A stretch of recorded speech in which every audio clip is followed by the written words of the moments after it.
General Marcus Reynolds adjusted his tie in the rearview mirror of his sedan, exhaling slowly as he prepared for the drive home. The Pentagon meeting had run late, stretching well into the evening, but the results were worth it. After 30 years of dedicated service to his country, rising through the ranks with unwavering determination, he'd finally secured funding for a program that would revolutionize veteran care across the nation. The feeling of accomplishment mingled with exhaustion as he pulled out of the parking lot, the Washington Monument illuminated against the night sky, a beacon of the principles he'd sworn to protect. The roads were relatively empty as he navigated through the outskirts of D.C., heading toward his home in the suburbs of Northern Virginia. His mind wandered to his wife, Angela, who would likely be waiting up despite the late hour, eager to hear how the meeting had gone. Their youngest daughter, Amara, was home from college for the weekend, another reason to get home as quickly as possible. Family had always been his foundation, the steady ground beneath the shifting sands of military politics and deployments.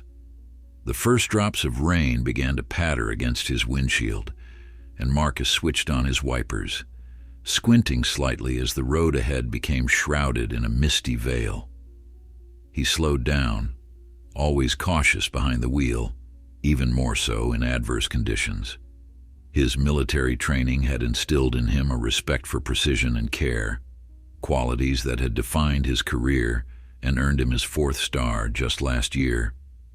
As he turned onto a less-traveled county road, a shortcut he often took to avoid the main highway traffic, the headlights of another vehicle appeared in his rearview mirror, approaching rapidly. Marcus frowned slightly, moving closer to the right side of the road to allow the vehicle to pass. Instead, it continued to tail him, uncomfortably close now. Then came the flash of blue and red lights cutting through the rainfall like sharp blades. "What on earth?" Marcus muttered to himself, immediately slowing and pulling over to the shoulder. He hadn't been speeding. In fact, he'd been driving under the limit due to the rain. Running a mental check, he confirmed his tail lights were working, and he hadn't made any illegal turns. Nevertheless, he reached for his wallet in the inner pocket of his suit jacket, ready to present his license and registration. The police cruiser came to a stop behind him, its lights still flashing, painting the interior of Marcus's car in alternating hues of red and blue. Through his rearview mirror, Marcus could make out 2 officers inside the vehicle, seemingly in no hurry to approach. He waited patiently, hands visible on the steering wheel, a precaution that had become second nature over the years. Finally, the driver's side door of the police cruiser opened and an officer emerged, pulling his jacket collar up against the rain.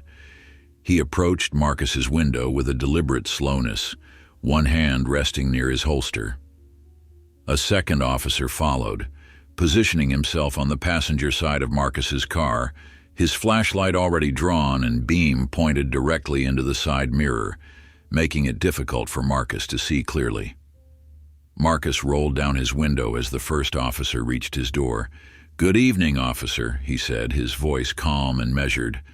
The officer, a man in his 30s with a crew cut and a name tag reading Daniels, leaned down, his flashlight joining his partner's in illuminating the interior of the car. "License and registration," he said flatly, no greeting, no explanation for the stop.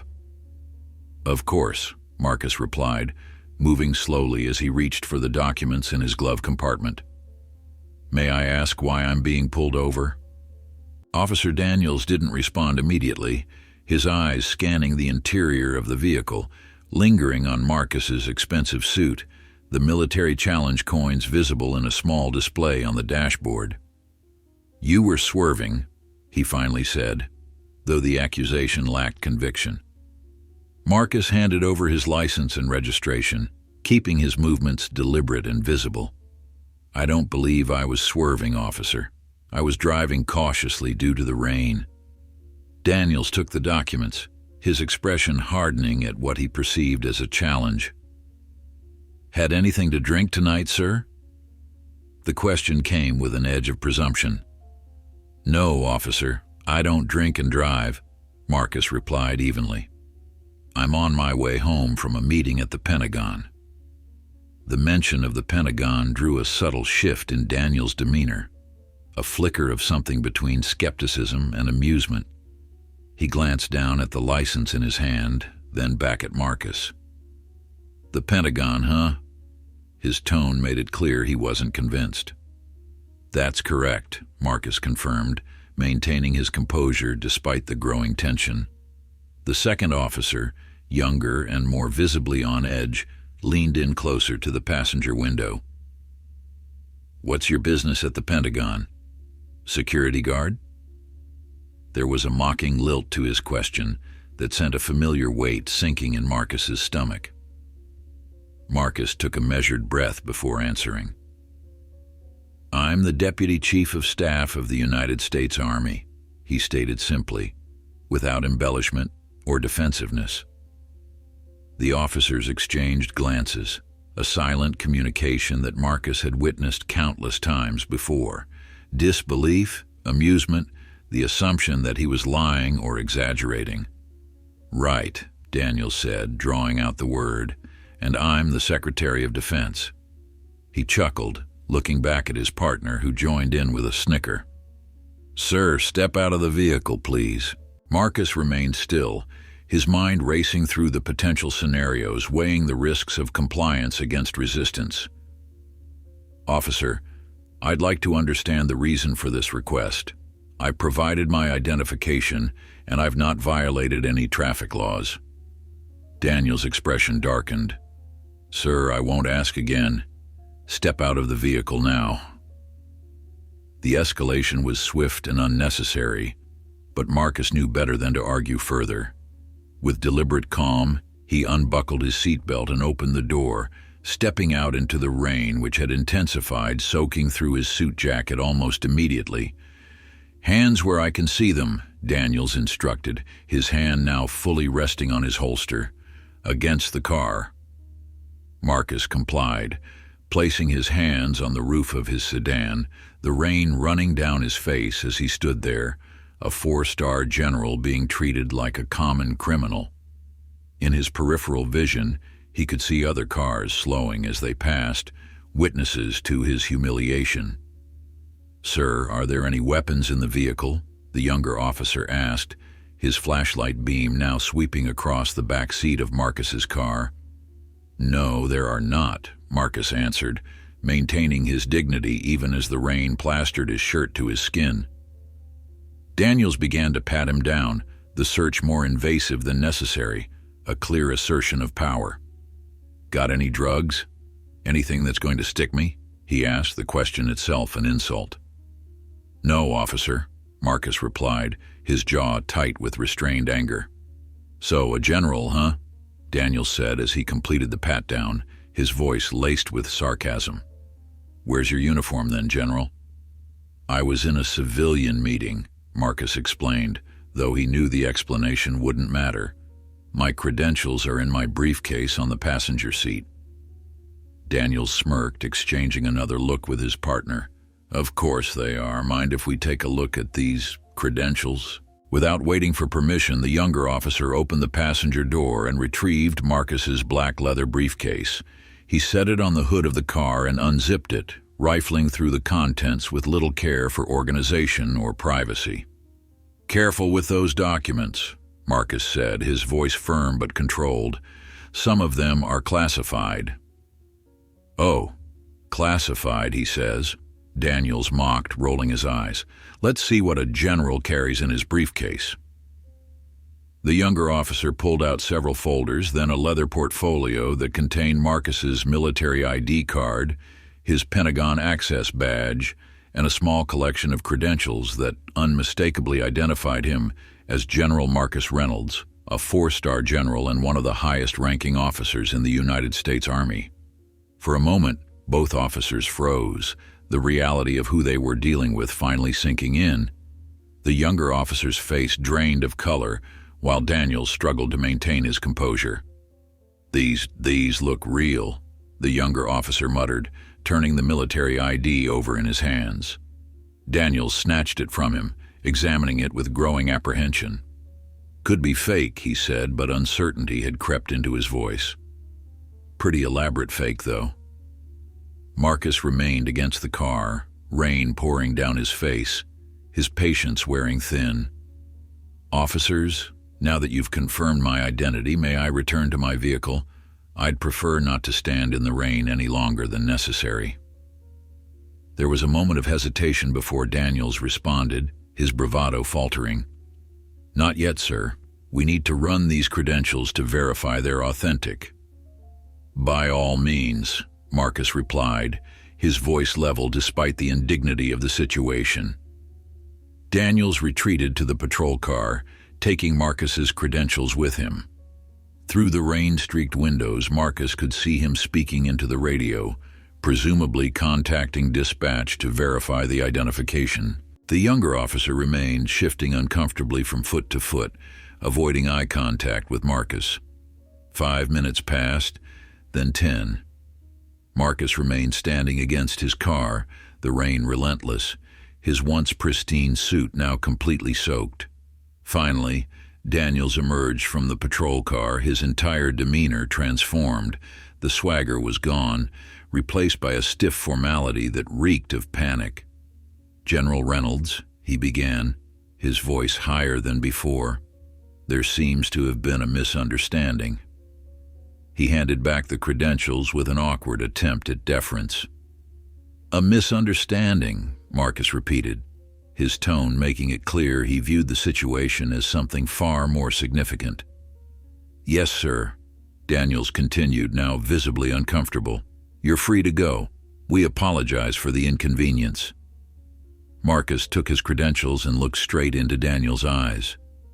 "Officer, what was the actual reason you pulled me over tonight?" The question hung in the air, heavy with implication. Daniels shifted, glancing back at the patrol car as if seeking an escape. "Like I said, we thought we observed swerving. A routine traffic stop, sir." "Routine," Marcus echoed, the word bitter on his tongue. He'd experienced enough routine stops over the years to recognize the pattern. "May I have your badge numbers, please?" Daniels stiffened. His partner edged closer, protective. "Sir, we've already apologized. Your badge numbers," Marcus repeated, unwavering. Reluctantly, both officers provided the information, which Marcus committed to memory with the same precision he applied to military strategies. Without another word, he retrieved his belongings, returned to his car, and drove away, leaving the officers standing in the rain, unaware that their careers had just begun an irreversible descent. As Marcus drove, his hands gripped the steering wheel with controlled force, his mind already formulating his next steps. This wasn't the first time he'd been profiled, but it would be the last time these particular officers would do so with impunity. He had spent decades serving a country that had not always served him in return, fighting for freedoms that he himself was sometimes denied. But he had also accumulated power, influence, and a network that spanned from the battlefield to the White House itself. His phone sat in the center console, and for a moment he considered making an immediate call. But no, this required a more measured approach. By the time he reached his driveway, the rain had stopped, and his resolve had hardened. Tomorrow would be soon enough to set things in motion. Tonight, he would share the story with Angela, who would understand his anger without him having to explain, who would offer the comfort of recognition and the strength of shared experience. As he stepped out of his car, Marcus looked up at the clear night sky that had emerged after the storm, stars visible now that the clouds had retreated. Somewhere among those stars were satellites built by American ingenuity, guided by systems he had helped develop, protecting a nation that still struggled to see him, and people who looked like him as worthy of the same protection. With a deep breath, he walked toward his front door, where warm light spilled onto the porch, where his family waited, unaware of the humiliation he had just endured or the reckoning he was about to unleash. Angela Reynolds knew something was wrong the moment her husband stepped through the front door. After 27 years of marriage, She could read the tension in his shoulders, the controlled fury in his eyes. She set down her book and rose from the living room sofa, her brow furrowing with concern. "Marcus, what happened?" she asked. Taking in his soaked suit and the rigid set of his jaw, he exhaled slowly, the composure he'd maintained throughout the traffic stop beginning to crumble in the safety of his home. "The usual," he said, his voice low and measured. "Driving while black." Angela's expression shifted from concern to understanding, then to anger. As a federal judge, she was no stranger to the realities of racial profiling. She'd heard countless cases, seen the statistics, and listened to testimony that confirmed what they both knew from personal experience. The uniform, whether military or judicial, didn't protect them from prejudice. "Tell me," she said simply, guiding him to the kitchen where she poured him a glass of water. Marcus recounted the stop in precise detail, his military training evident in the chronological clarity of his narrative. He spared nothing: the condescending tones, the mockery, the disbelief that he could possibly hold the rank he claimed. Angela listened without interrupting, though her hand tightened around her own glass as the story unfolded. When he finished, she asked only one question: "What are you going to do?" Marcus took a sip of water, his mind already several steps ahead. "I'm going to make a phone call in the morning." Angela nodded, understanding the implication. "Good," she said firmly. "It's time." The conversation might have continued, but they were interrupted by the sound of footsteps on the stairs. Their daughter Amara appeared in the doorway, her expression brightening at the sight of her father. "Dad, you're finally home," she said, moving to embrace him before noticing his wet clothes. "What happened? Did you get caught in the rain?" Marcus exchanged a look with Angela, a silent agreement passing between them. Amara was 20, a junior at Howard University, studying political science with aspirations to follow her mother into law.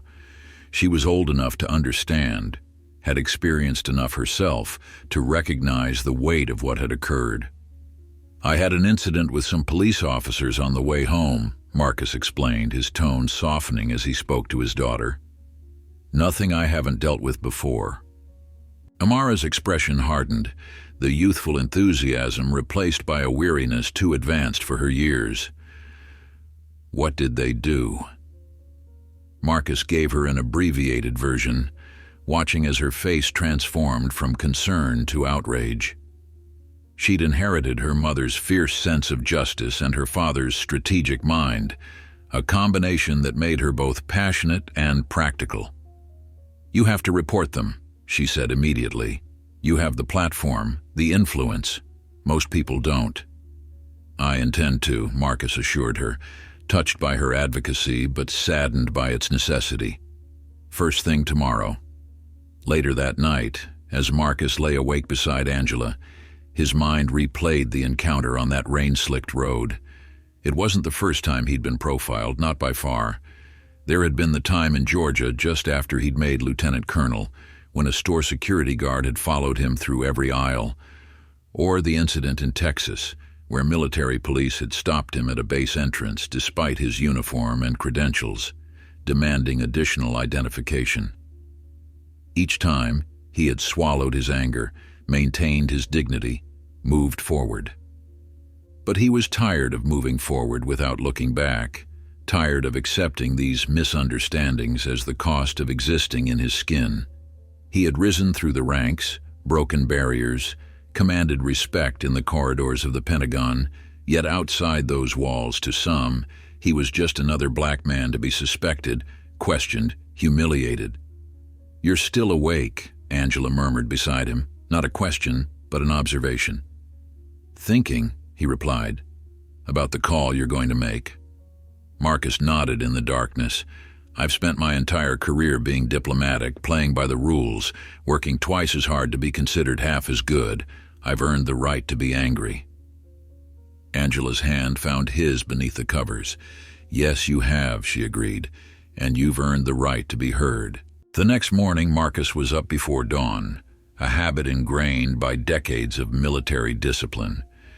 He dressed meticulously in his uniform, each star on his shoulder a testament to his service, his sacrifice, his unwavering commitment to a country that still struggled to see him as an equal citizen. He ate breakfast alone, Angela and Amara still asleep, the house quiet except for the occasional creak of settling wood and the distant chirping of birds. At precisely 0700 hours, he picked up his secure phone and dialed a number few people possessed. "General Reynolds," came the immediate response. "No pleasantries necessary. What can I do for you?" "I need 10 minutes with the president," Marcus said directly. "Today, if possible." There was a brief pause on the other end, the weight of the request evident. "May I ask the nature of the meeting?" "It's personal," Marcus replied, "but it's also a matter of public concern. It involves an incident of police misconduct I experienced last night." Another pause, longer this time. "I'll make it happen. The president is in meetings until 1100.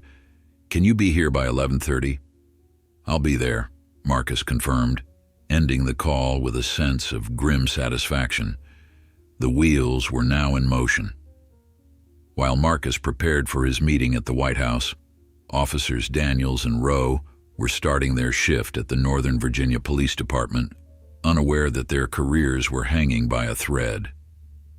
The previous night's encounter had left them unsettled, but neither had fully grasped the magnitude of their error. "You think that general's going to file a complaint?" Officer Rowe asked as they checked their equipment, his voice low to avoid being overheard by their colleagues. Daniels shrugged, aiming for nonchalance despite the unease churning in his stomach. "Probably not. These military types understand the chain of command. He knows we were just doing our job." "But we weren't," Rowe countered, his younger age making him more willing to acknowledge their mistake. "We pulled him over because he was driving erratically," Daniels interrupted sharply, glancing around to ensure they weren't being overheard. "That's what the report says, and that's what happened." Rowe fell silent, but his expression made it clear he wasn't convinced. The falsified report sat heavy on his conscience, his first real breach of ethics in his 3 years on the force. He'd joined with idealistic notions of serving and protecting, but Daniels's influence had gradually eroded those ideals, replacing them with cynicism disguised as street wisdom. Their sergeant approached, coffee in hand, oblivious to the tension between them. "Daniels, Rowe, you're on patrol in Sector 4 today. Keep an eye on that new construction site. We've had reports of material theft." They nodded and headed to their patrol car, the conversation suspended but the anxiety lingering. As they pulled out of the station parking lot, neither noticed the black SUV with government plates that had just arrived, or the stern-faced woman in a tailored suit who emerged from it, heading directly toward the station entrance. Inside the station, Chief Patricia Wilson was reviewing budget proposals when her assistant knocked on her office door. "Chief, there's someone here to see you. Says she's from the Department of Defense Inspector General's office." Wilson looked up, surprised. The DODIG had no jurisdiction over local police matters unless they involved military personnel or facilities. "Did she say what this is about?" "No, ma'am. Just that it's urgent and confidential." Wilson sighed, setting aside the budget papers. "Send her in." The woman who entered was in her late 40s, with sharp eyes that seemed to catalog every detail of the office in seconds. She introduced herself as Special Agent Diane Foster, presenting credentials that indicated she worked directly under the DoD Inspector General. "Chief Wilson, I'm here regarding an incident that occurred last night involving 2 of your officers and a high-ranking military official," Foster stated without preamble. "I'd like to see the incident report and speak with the officers involved." Wilson's brow furrowed in confusion. "I'm not aware of any incident involving military personnel. Who was the official?" "General Marcus Reynolds, Deputy Chief of Staff of the United States Army," Foster replied, her tone making it clear this wasn't a minor matter. Wilson's expression changed from confusion to shock. A 4-star general? And she hadn't been notified? "Let me pull up the report," she said, turning to her computer, a sense of dread building as she searched through the previous night's files. She found it quickly. A routine traffic stop for erratic driving, conducted by Officers Daniels and Rowe. The report mentioned identifying the driver as M. Reynolds, but made no reference to his military rank or position. It stated that the driver was initially uncooperative but was released without citation after verification of identity. "This doesn't mention General Reynolds' position," Wilson said, scanning the document with growing concern. "No," Foster agreed, "it doesn't. It also fails to mention that the officers held him in the rain for over 20 minutes, searched his vehicle without consent, and repeatedly mocked his claim to be a general until they were forced to acknowledge his credentials." The cold precision of Foster's statement made it clear this wasn't hearsay or exaggeration. Wilson felt a headache forming behind her eyes. "How do you know these details?" "General Reynolds provided a full account," Foster replied. "And before you ask, yes, there is corroborating evidence. The general's vehicle is equipped with a dashboard camera for security purposes. The footage has been reviewed." Wilson closed her eyes briefly, the implications hitting her like a physical blow. A 4-star general, humiliated by her officers, a falsified report, and now the Department of Defense was involved. "I need to speak with Daniels and Rowe immediately," she said, reaching for her phone. Foster held up a hand. "I believe they're already on patrol. In the meantime, I'd like to discuss the next steps. This incident has already been escalated to the highest levels." The emphasis on highest levels wasn't lost on Wilson. Before she could respond, her phone rang. A call from the mayor's office. The ripples were spreading faster than she could track them. While Chief Wilson was beginning to grasp the severity of the situation, Marcus Reynolds was being escorted through the west wing of the White House, his uniform drawing respectful nods from staffers who recognized the weight of those 4 stars. He moved with purpose, his military bearing evident in every step, his expression revealing nothing of the turmoil beneath. He was shown into the Oval Office precisely at 11:30, where the president was waiting, rising from behind the historic Resolute desk as Marcus entered. "General Reynolds," the president greeted him, extending a hand. "I understand this is an urgent matter." Marcus shook the offered hand firmly. "Thank you for seeing me on such short notice, Mr. President." "When my deputy chief of staff requests an immediate meeting, I pay attention," the president replied, gesturing toward the sitting area. "Especially when I'm told it involves police misconduct." They sat, the weight of power and responsibility hovering between them.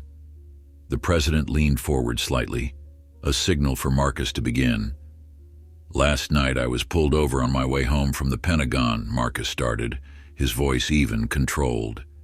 What followed was not a routine traffic stop, but a deliberate and sustained act of racial profiling.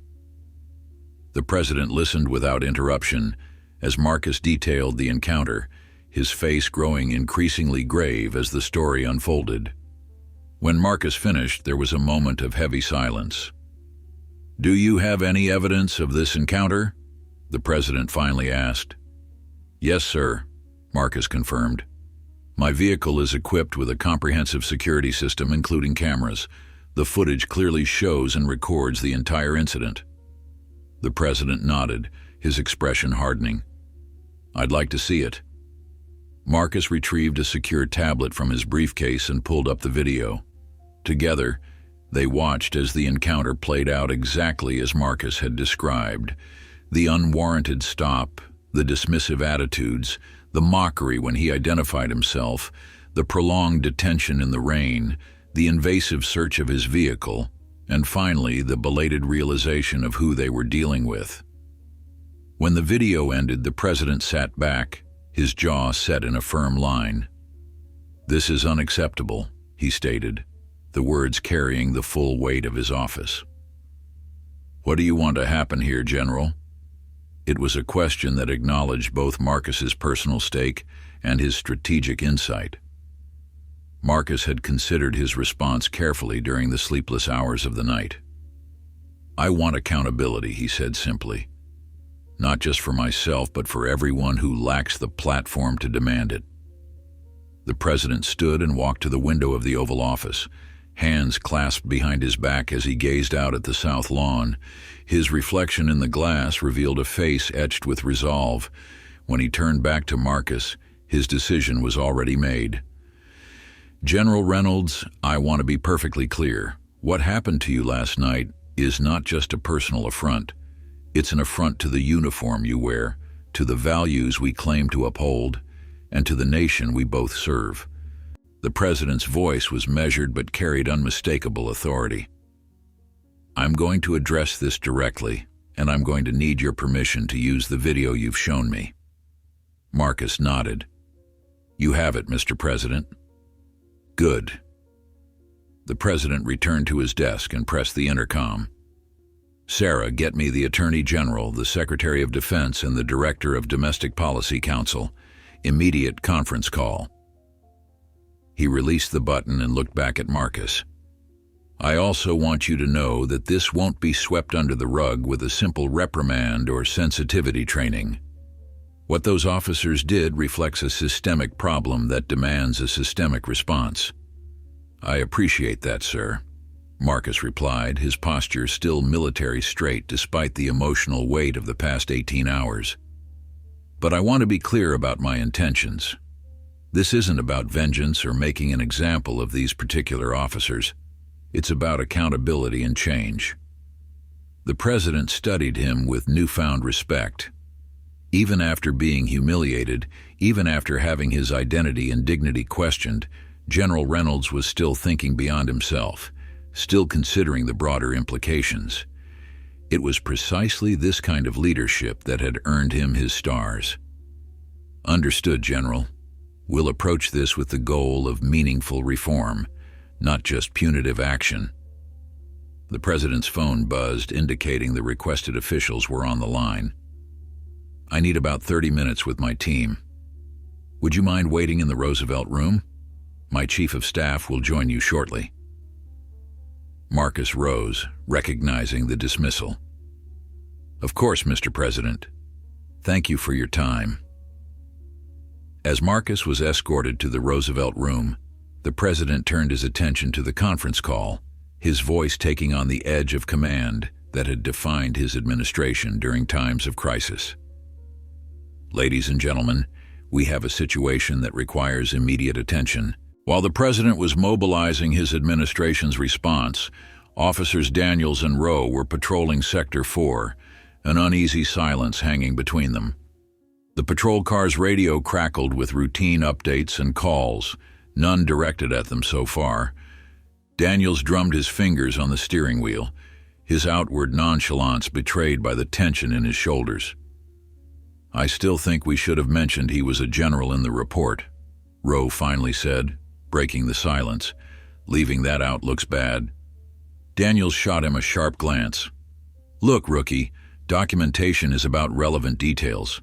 His job wasn't relevant to the stop. We didn't cite him, we let him go. End of story." Rowe wasn't convinced. "But we did detain him, search his car." "With reasonable suspicion," Daniels interrupted. "He was evasive, uncooperative." "Was he?"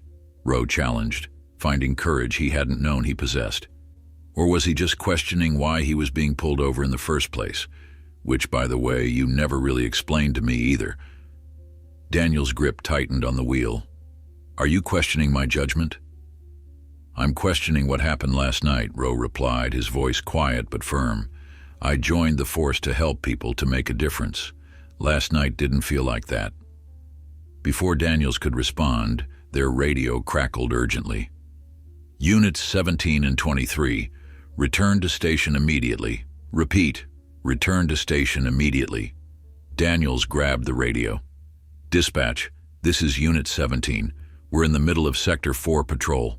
What's the situation?" There was a brief pause before dispatch responded. Direct order from Chief Wilson, Priority 1. Daniels and Rowe exchanged looks, the tension between them momentarily forgotten in the face of this unexpected development. Priority 1 was reserved for emergencies or critical situations.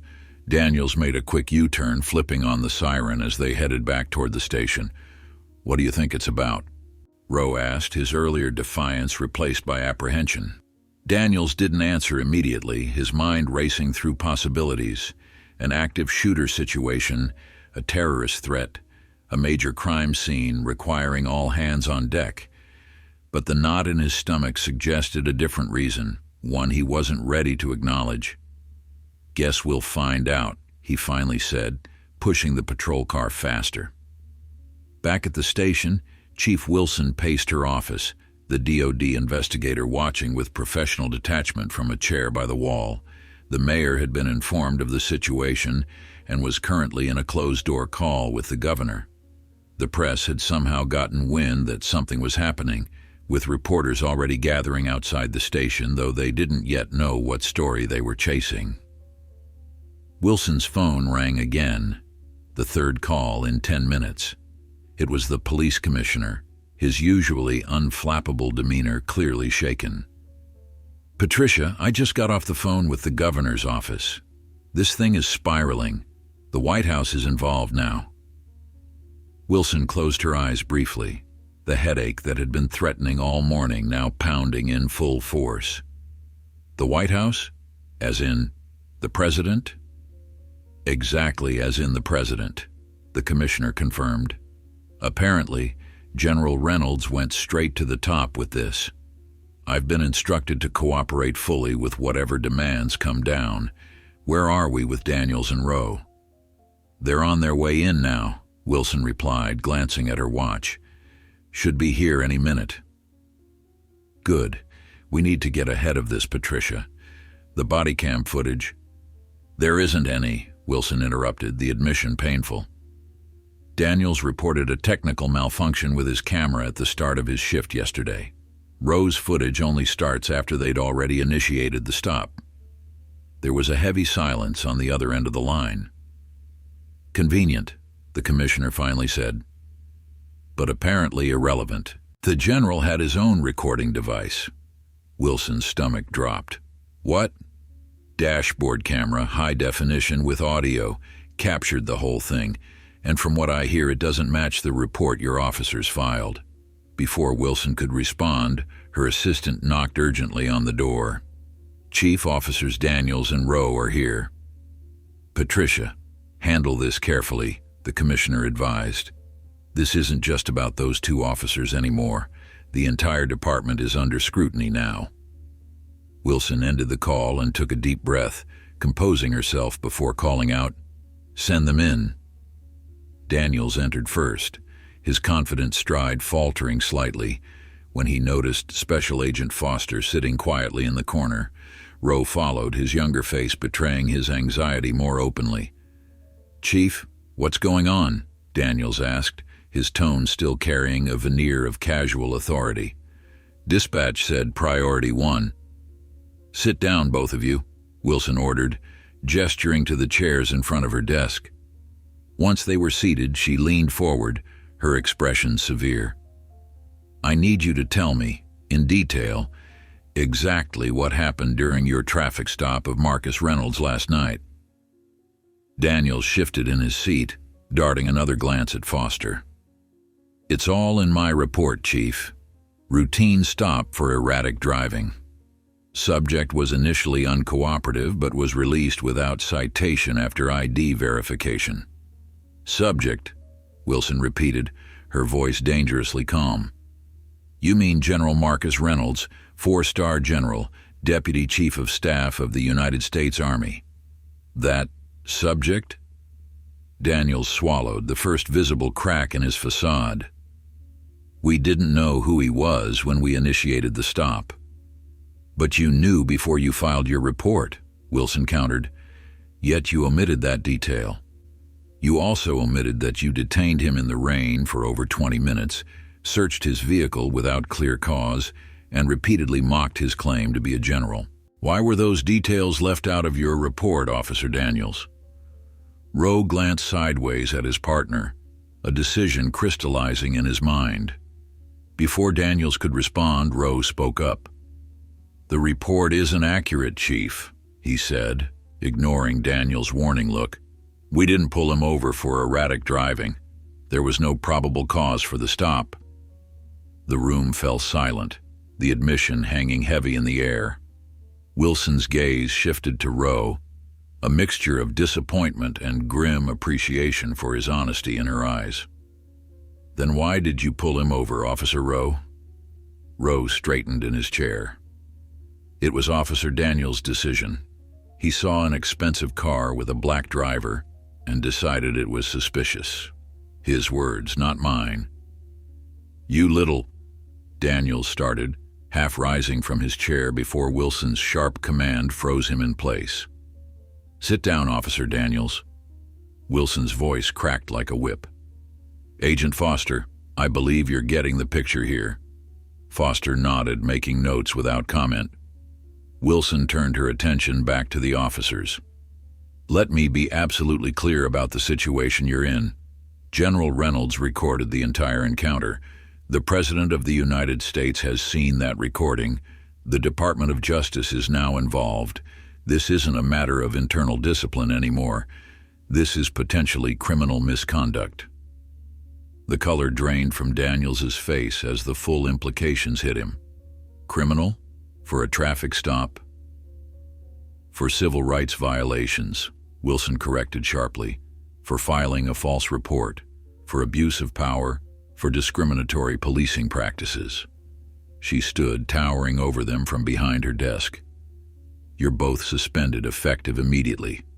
Badges and weapons on my desk. Daniel's shock quickly morphed into defiance. You can't do that without an investigation. We have rights, procedures.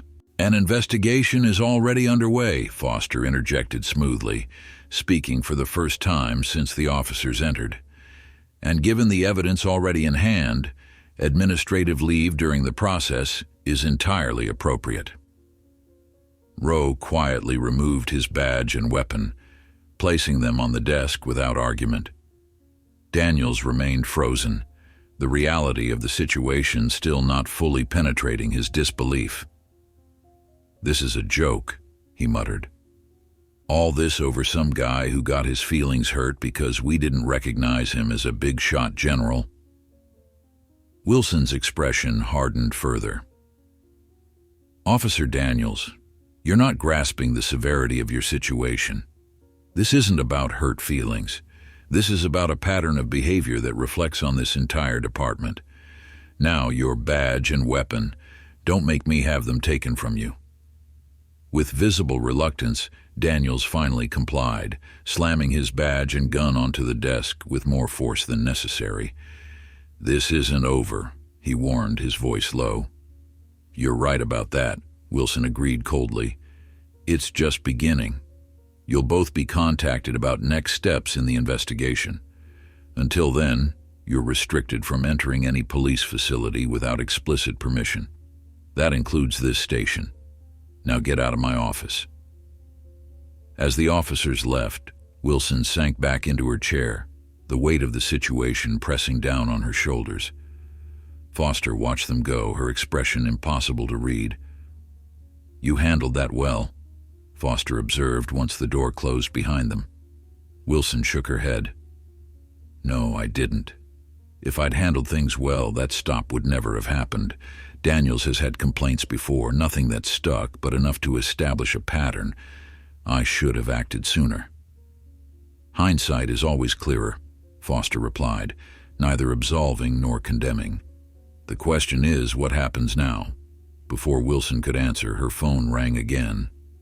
The caller ID displayed restricted, but Wilson knew exactly who it was. Chief Wilson, she answered, straightening in her chair despite the caller not being able to see her. Chief, this is Andrew Keller, White House Chief of Staff, came the response. I'm calling on behalf of the President regarding the incident involving General Reynolds. The president would like to speak with you directly in 1 hour. A secure line will be arranged. Wilson's grip on the phone tightened. Yes, sir. I'll be available. Good. And Chief? The president expects full transparency and cooperation in this matter. Understood, Wilson replied, though her mouth had gone dry. As she ended the call, she looked back at Foster, the gravity of the situation written clearly on her face. The president wants to speak with me. Foster nodded, unsurprised. As I said, this has been escalated to the highest levels. Washington doesn't take kindly to one of its generals being treated like a common criminal. Meanwhile, at the White House, Marcus Reynolds was still waiting in the Roosevelt room when the door opened and the president's chief of staff entered, followed by a woman Marcus recognized as the White House counsel. General Reynolds, Keller greeted him, extending his hand. Andrew Keller, the president has asked me to brief you on the immediate actions being taken. Marcus shook his hand, noting the purposeful energy that seemed to radiate from the man. Of course. This is Catherine Reeves, White House counsel, Keller continued, gesturing to his companion. She'll be overseeing the legal aspects of our response. Reeves nodded respectfully. General. They sat at the historic table, Keller opening a leather portfolio that contained several documents. The president has directed an immediate and comprehensive response on multiple fronts. First, the Attorney General is personally reviewing the incident for potential civil rights violations. Second, the Secretary of Defense has initiated a broader review of how military personnel, particularly those of color, are treated by law enforcement nationwide. And third, he paused, ensuring he had Marcus's full attention. The president would like to address this publicly, with you by his side if you're willing. Marcus considered the request carefully. He had never sought the spotlight, had built his career on quiet competence rather than public recognition.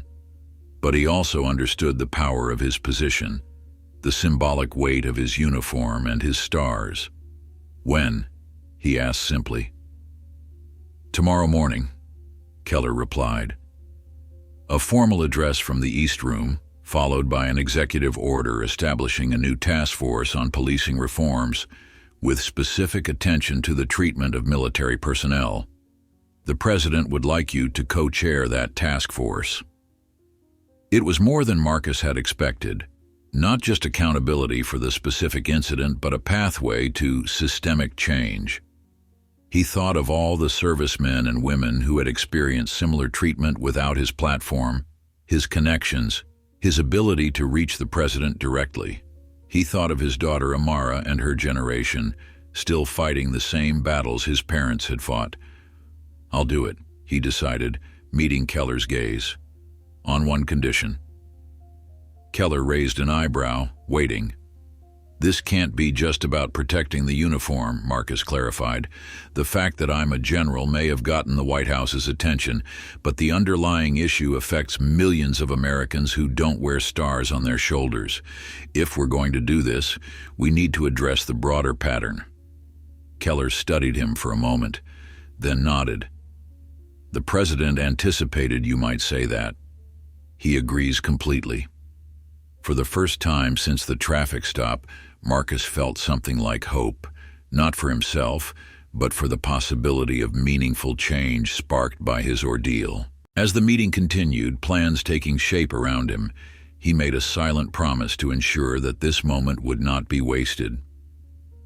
Across town, Office Daniels sat in his apartment, a half-empty bottle of whiskey on the coffee table before him, his phone buzzing with messages he was too angry to read. His career was imploding, and he still couldn't fully comprehend how a routine traffic stop had escalated into this nightmare. His phone rang again, Rose's number flashing on the screen. Daniels ignored it, pouring another drink instead. He had no interest in hearing whatever self-righteous justification his former partner had concocted for throwing him under the bus. As far as Daniels was concerned, Rose was dead to him now. The TV droned in the background, Local news covering an unrelated story. Daniels was about to change the channel when the anchor's words caught his attention. "We're getting reports of a developing story involving the Northern Virginia Police Department and a high-ranking military official. Details are still emerging, but sources tell us the White House may be involved. We'll bring you more as this story unfolds." Daniels froze, the glass halfway to his lips. It was starting.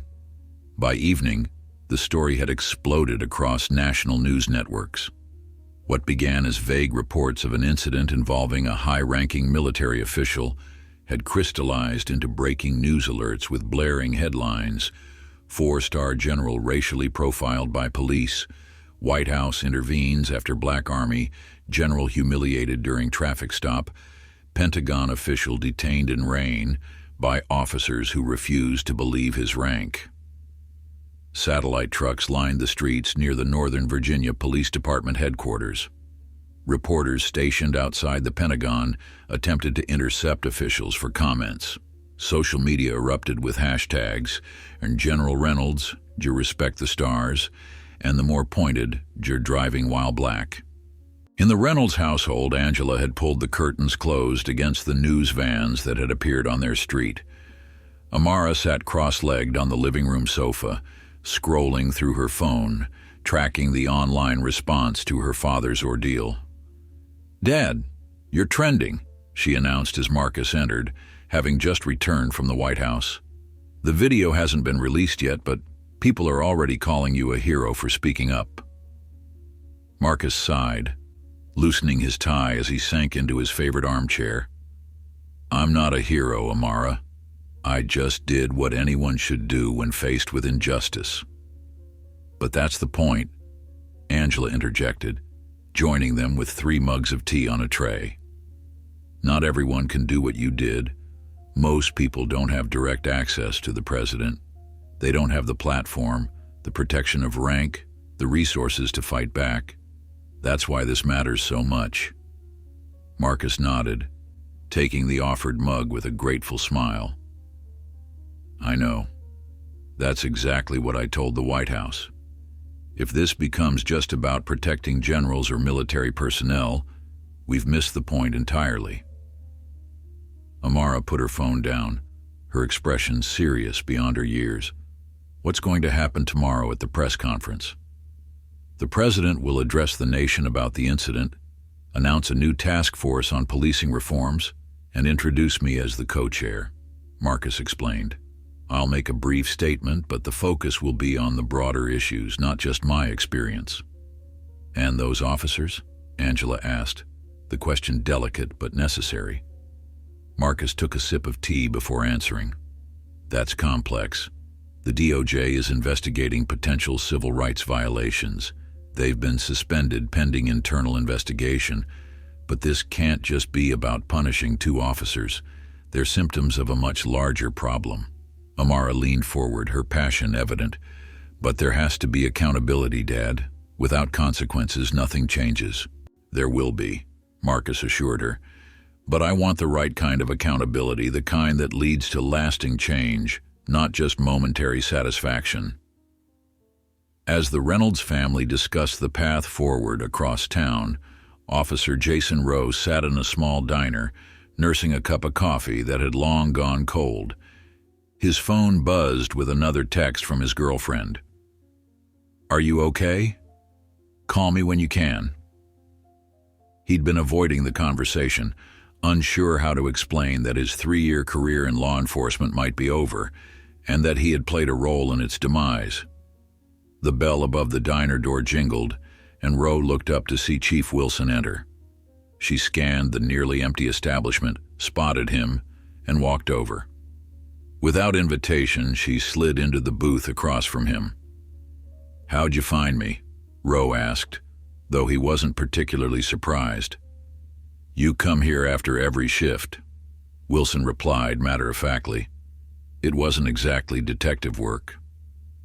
A tired waitress approached, and Wilson ordered coffee before turning her attention back to Rowe. "You did the right thing today, coming clean about what really happened." Rowe gave a hollow laugh. Doesn't feel like it. Daniels is threatening to sue me for defamation. Half the department thinks I'm a traitor. And the other half? Wilson pressed. Rowe shrugged. Probably thinks I'm an idiot for not speaking up sooner, or for joining Daniels on patrol in the first place. They all knew his reputation. Wilson's coffee arrived, and she thanked the waitress before responding. The culture of silence is powerful, Rowe.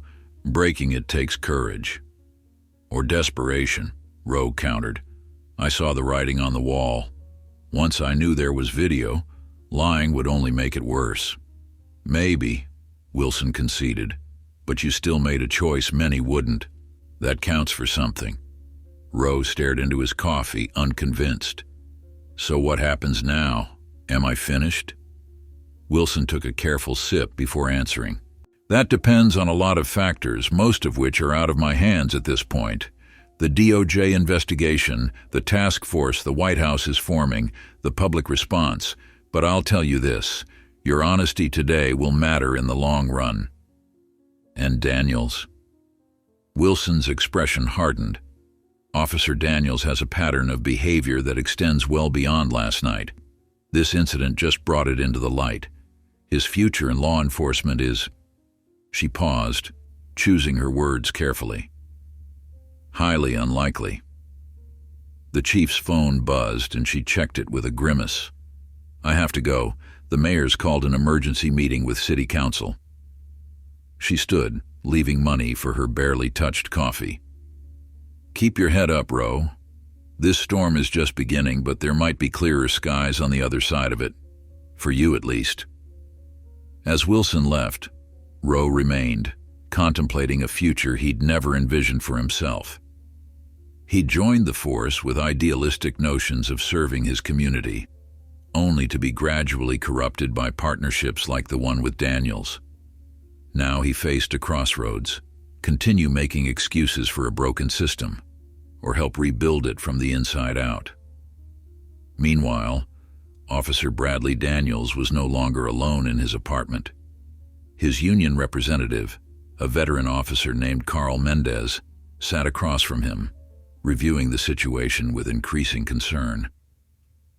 You need to stop drinking and start thinking clearly, Mendez advised, eyeing the whiskey bottle with disapproval. This is serious, Bradley. The White House doesn't get involved in traffic stops unless something went very wrong. Daniels scoffed but put the glass down. It was a routine stop that's being blown out of proportion because the guy turned out to be important. No, Mendez corrected firmly. It's being blown up because you profiled a black driver, escalated unnecessarily, and then lied about it in your report. And not just any black driver, a 4-star general with direct access to the president. Do you understand how bad this is? I didn't profile anyone, Daniels insisted, though his voice lacked conviction. Mendez leaned forward, expression grave. Cut the crap, Bradley. I've seen the preliminary reports. Rowe already confirmed there was no probable cause for the stop. The dash cam from the general's car backs that up. You're in serious trouble here, and I can't help you if you won't be straight with me. The reality of his situation seemed to finally penetrate Daniels's defensive shell. He slumped back on the couch, the bravado draining from him. What am I looking at? Best case, you resign before the investigation concludes, lose your certification but avoid criminal charges. Worst case, civil rights violations carry federal penalties. You could be looking at actual prison time, especially if they find a pattern of similar behavior in your record. Daniels blanched. Prison? For a traffic stop? For a civil rights violation, Mendez corrected again, his patience wearing thin. And given the political pressure, the DOJ will be looking to make an example of you. Before Daniels could respond, breaking news alerts chimed simultaneously on both their phones. They looked down to see the same headline. White House to address police misconduct following General Reynolds incident. President to announce new policing reform task force. Mendez looked up, his expression grim. Like I said, Bradley, this isn't just about you anymore. You've become the poster child for everything wrong with policing in America. At the White House, preparations for the morning's address were well underway.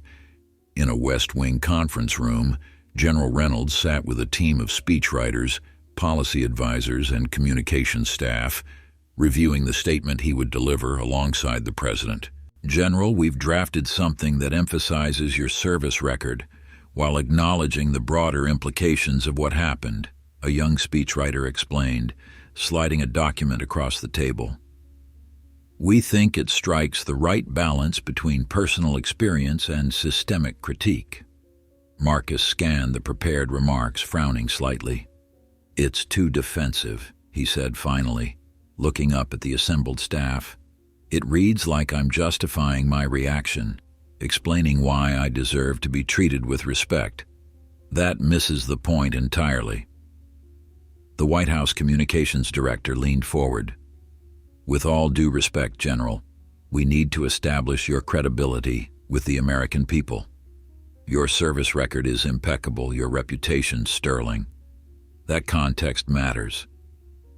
"My stars shouldn't matter," Marcus countered firmly. "Not for this. The core issue isn't that they disrespected a general. It's that they saw a black man and made assumptions based solely on that fact. Those assumptions would be just as wrong if I were a teacher, a doctor, or unemployed."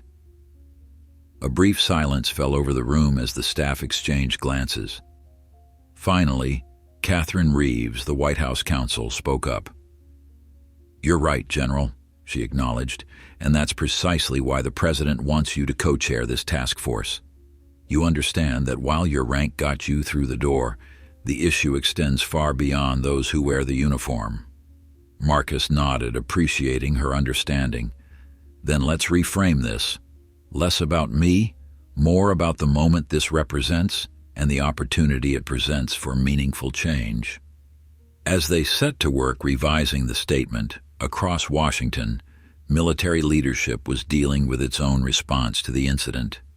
In the Pentagon, a late-night meeting of top brass had been convened to discuss the implications for service members nationwide. The chairman of the Joint Chiefs, General William Harper, addressed the assembled officers with characteristic directness. "What happened to General Reynolds is unacceptable, but it's also not isolated. We all know that. Many of you have experienced similar treatment, perhaps not to this degree, but the pattern is undeniable, and if a four-star general can be profiled and humiliated by local police, what happens to our enlisted personnel, our junior officers, the military families who live and work in communities across this country?" Murmurs of agreement rippled through the room. Harper continued, his voice gaining strength. "The President's task force is a start, but we have our own responsibility here. Effective immediately, I'm directing a comprehensive review of how we support service members who experience discrimination, both in and out of uniform. I want recommendations on my desk in 48 hours." As the meeting continued, civil rights organizations were mobilizing their own responses. The NAACP, the Urban League, and various advocacy groups had scheduled press conferences, issued statements, and organized community discussions about the implications of the Reynolds incident. In a downtown D.C. office, Benjamin Clark, executive director of the Coalition for Police Accountability, was on a conference call with chapter leaders from around the country. "This is both an opportunity and a challenge," he explained to the dozens of activists listening. "General Reynolds' experience has created a national conversation about racial profiling that we haven't seen at this level in years, but we need to ensure that the conversation doesn't begin and end with how we treat military personnel. The solution can't be respect the uniform while continuing to disrespect civilians of color." One of the chapter leaders spoke up. "We should reach out to General Reynolds directly. Having him aligned with our broader reform agenda would be powerful." "Already in progress," Clark confirmed. "We have a meeting scheduled with his staff tomorrow afternoon after the White House announcement. Initial signals are positive. The general appears to understand the importance of addressing systemic issues, not just his individual case." As midnight approached, the various threads of response continued to weave together into a tapestry of action, reaction, and preparation. News programs ran special segments analyzing the implications. Law enforcement agencies across the country held emergency meetings to discuss potential policy changes. Military bases issued guidance to personnel about their rights during civilian law enforcement encounters. At the center of it all, Marcus Reynolds finally returned home, emotionally drained but resolute. As he prepared for bed, Angela sat on the edge of their mattress, watching him with a mixture of pride and concern. "Ready for tomorrow?" she asked softly. Marcus paused, considering the question with the thoroughness that had defined his military career. "As ready as I can be," he replied. "This isn't a battle I ever wanted to fight, but now that it's here, I intend to win it. Not just for me, not just for those who wear the uniform, but for everyone who's ever been judged by the color of their skin, rather than the content of their character." Angela reached for his hand, squeezing it gently. "Then win it, General. The country needs this victory." As the Reynolds household settled into an uneasy sleep, the machinery of government, media, and public opinion continued to churn, preparing for a morning that would mark a turning point in the national conversation about race, power, and accountability in America. Officer Daniels, finally alone after his union representative left with a promise to do what he could, a phrase that offered little comfort, sat in his darkened living room, the TV still broadcasting coverage of the story that had derailed his life. On the screen, a photo of General Reynolds in full-dress uniform, 4 stars gleaming on his shoulders, was juxtaposed with an image of the Northern Virginia Police Department headquarters. The anchor's voice seemed to speak directly to him. Sources close to the investigation suggest that officers involved may face not only departmental discipline but potential federal charges. The White House has made it clear that this incident represents exactly the kind of systemic problem President Harris campaigned to address. Tomorrow's announcement is expected to detail comprehensive measures aimed at police reform nationwide. Daniels turned off the TV, the silence of his apartment suddenly oppressive. He had always seen himself as one of the good guys, a cop doing a difficult job in a dangerous world. Now, overnight, he had become the villain in a national morality play. The irony wasn't lost on him, that his entire career, his identity as a law enforcement officer, might end because of a single traffic stop he could barely remember deciding to make. Outside, America continued its restless debate, waiting for morning, and the words that would shape the national response to a moment that had laid bare, once again, the complicated intersection of race, authority, and justice in a country still struggling to live up to its highest ideals. Morning arrived with a sense of anticipation that seemed to vibrate through Washington, D.C. The East Room of the White House had been prepared for the president's address, chairs arranged in neat rows for the press corps, the presidential podium positioned precisely, flags standing at attention behind it. The room hummed with the low murmur of journalists setting up equipment, exchanging theories, and preparing questions they hoped might be answered. In a nearby holding room, General Marcus Reynolds stood in his full-dress uniform, 4 stars gleaming on each shoulder, medals and ribbons telling the silent story of a lifetime of service. A White House aide was making final adjustments to his microphone, while communications staff reviewed key talking points one last time. "Remember, General, we expect significant follow-up questions from the press," the communications director advised.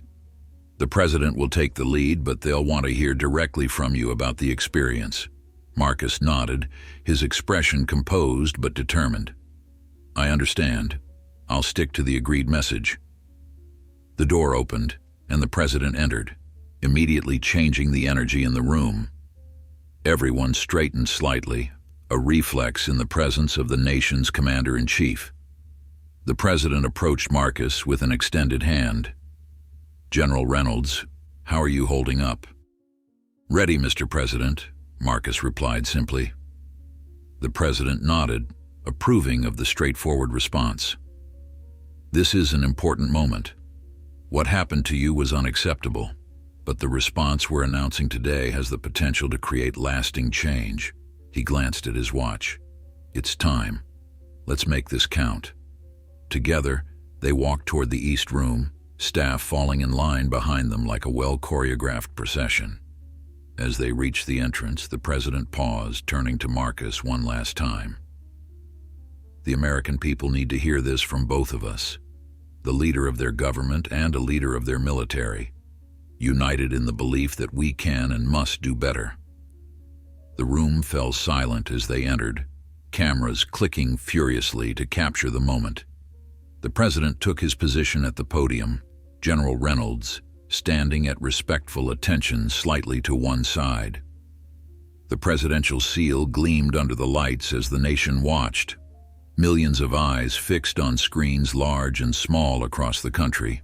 "Good morning," the president began, his voice carrying the weight of his office. 2 nights ago, one of our nation's most distinguished military leaders, a 4-star general who has dedicated his life to protecting this country and its ideals, was subjected to treatment that violated those very ideals. General Marcus Reynolds, Deputy Chief of Staff of the United States Army, was pulled over without cause, detained without justification, and disrespected without consequence, until now. The president paused, his gaze sweeping across the assembled press. What happened to General Reynolds was not an isolated incident. It was not a misunderstanding. It was a manifestation of systemic problems that have plagued our nation for far too long, problems that contradict our most fundamental values of equality, justice, and human dignity. Cameras continued clicking as the president outlined the incident in measured tones, careful not to sensationalize but unwilling to minimize. He described the traffic stop, the escalation, the disrespect, and the subsequent false report, all captured on video that had been reviewed by the highest levels of government. Today, I am taking 3 immediate actions in response, the president continued. First, I am directing the Attorney General to conduct a thorough civil rights investigation into this incident and the patterns and practices of the department involved. In his apartment, Officer Daniels watched the address with growing horror, the president's words landing like physical blows. A department-wide investigation meant this wasn't just about him anymore. His entire chain of command would be scrutinized, his colleagues questioned, years of policing practices examined under the harsh light of federal oversight. Second, the president continued, I am signing an executive order establishing the Presidential Task Force on Equitable Policing, which will deliver recommendations for comprehensive reforms within 90 days. This task force will be co-chaired by General Reynolds and Judge Angela Reynolds of the Federal Circuit Court, bringing together their unique perspectives from military and judicial service. Angela, watching from her chambers at the courthouse, felt a surge of surprise and then determination. She had not been informed of this appointment beforehand, a deliberate decision, she realized, to prevent any appearance of coordination between her and Marcus. The task would be challenging, but she had spent her career preparing for exactly this kind of moment. Finally, the president said, his tone becoming even more solemn, I am directing the Department of Defense, in coordination with the Department of Justice, to develop new protocols for how military personnel interact with law enforcement agencies nationwide. The men and women who wear the uniform of this country deserve respect not because of their rank, but because of their humanity, a respect that must be extended to every American regardless of their station in life. The president stepped back from the podium, gesturing for General Reynolds to take his place. Marcus moved forward with military precision, his posture straight, his expression dignified. The room fell completely silent as he adjusted the microphone. Thank you, Mr. President, he began, his deep voice clear and steady. I stand before you today not primarily as a general, but as an American citizen who has experienced firsthand the gap between our nation's ideals and its practices. At the Northern Virginia Police Department, Chief Wilson watched the address with her command staff gathered in the conference room, all of them silent as Reynolds spoke. His words were measured but unflinching, describing his experience without sensationalism, but with unflinching honesty. He spoke of the humiliation of standing in the rain, of having his identity questioned, of being treated as inherently suspicious despite decades of service to his country. "But this is not about me," Reynolds continued, his gaze direct into the camera. "This is about the thousands of Americans who experience similar treatment every day, without the benefit of stars on their shoulders or connections to the White House. This is about accountability, yes, but more importantly about change, real, lasting change in how we approach policing in this country." Officer Rowe, watching alone in his apartment, felt a complex mixture of emotions as Reynolds spoke. Shame for his role in the incident, vindication for his decision to tell the truth, and a growing sense that perhaps there was a path forward for him in law enforcement, not in spite of what had happened, but because of how he had responded to it. As Reynolds concluded his remarks, the president returned to the podium, opening the floor for questions. The first came immediately from a veteran White House correspondent. "Mr. President, has the video of General Reynolds' traffic stop been released to the public, and if not, do you plan to release it?" The president glanced briefly at Reynolds before answering. "The video is currently evidence in an ongoing Justice Department investigation. We will defer to the Attorney General on the timing of its potential release." Another reporter stood. "General Reynolds, do you believe the officers involved should lose their jobs?" Reynolds took the question directly. "I believe in due process and appropriate consequences. This isn't about vengeance, it's about accountability and ensuring that those who hold positions of public trust understand the responsibility that comes with that trust. The investigation will determine the appropriate outcomes." A third reporter rose. "Mr. President, critics are already saying this response is disproportionate to the incident because of General Reynolds' rank. How do you respond to suggestions that you're only taking action because a high-ranking military officer was involved?" The president didn't hesitate. "I would say those critics are missing the point entirely. The reason this incident has drawn such attention is not just because of who General Reynolds is, but because his experience highlights what happens to countless Americans every day. The difference is most don't have dash cameras or direct lines to the White House. Our response isn't disproportionate, it's long overdue." As the press conference continued, across town at the Department of Justice, Attorney General Elizabeth Chen was already meeting with the Civil Rights Division team assigned to the investigation. Files were spread across the conference table: Officer Daniels' complete service record, similar complaints against the department, statistical analyses of traffic stops by race and outcome. "The President has given us clear direction," Chen told the assembled attorneys. "This investigation will be thorough, it will be fair, and it will be fast. I want preliminary findings by the end of the week." The lead investigator, a seasoned civil rights attorney named Marcus Washington, nodded as he reviewed Daniel's file.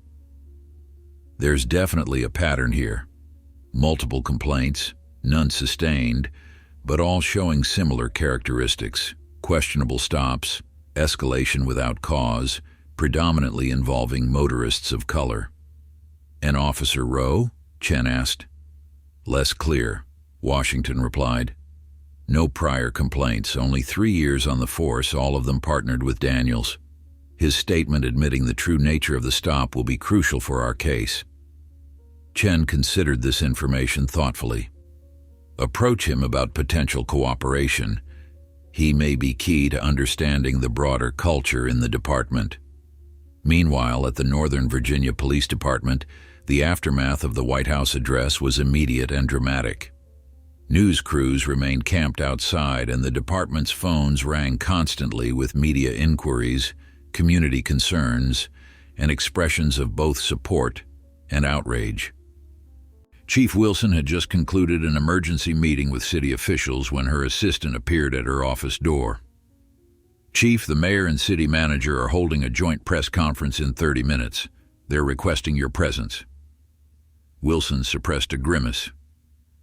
Topic: the Reynolds incident and the department's response. They're distancing themselves from the officers involved. Politics, Wilson thought wearily. Always the first to abandon ship at the first sign of trouble. Nevertheless, she nodded. "I'll be there." As she gathered her notes, her phone rang. A call from the police commissioner. "Patricia, have you seen the latest? The White House address?" "Yes, I watched it with my command staff." "No, not that. The DOJ just issued subpoenas for Officer Daniels' complete personnel file, all citizen complaints against him for the past 5 years, and all departmental policies on traffic stops and use of force. They're moving faster than I've ever seen."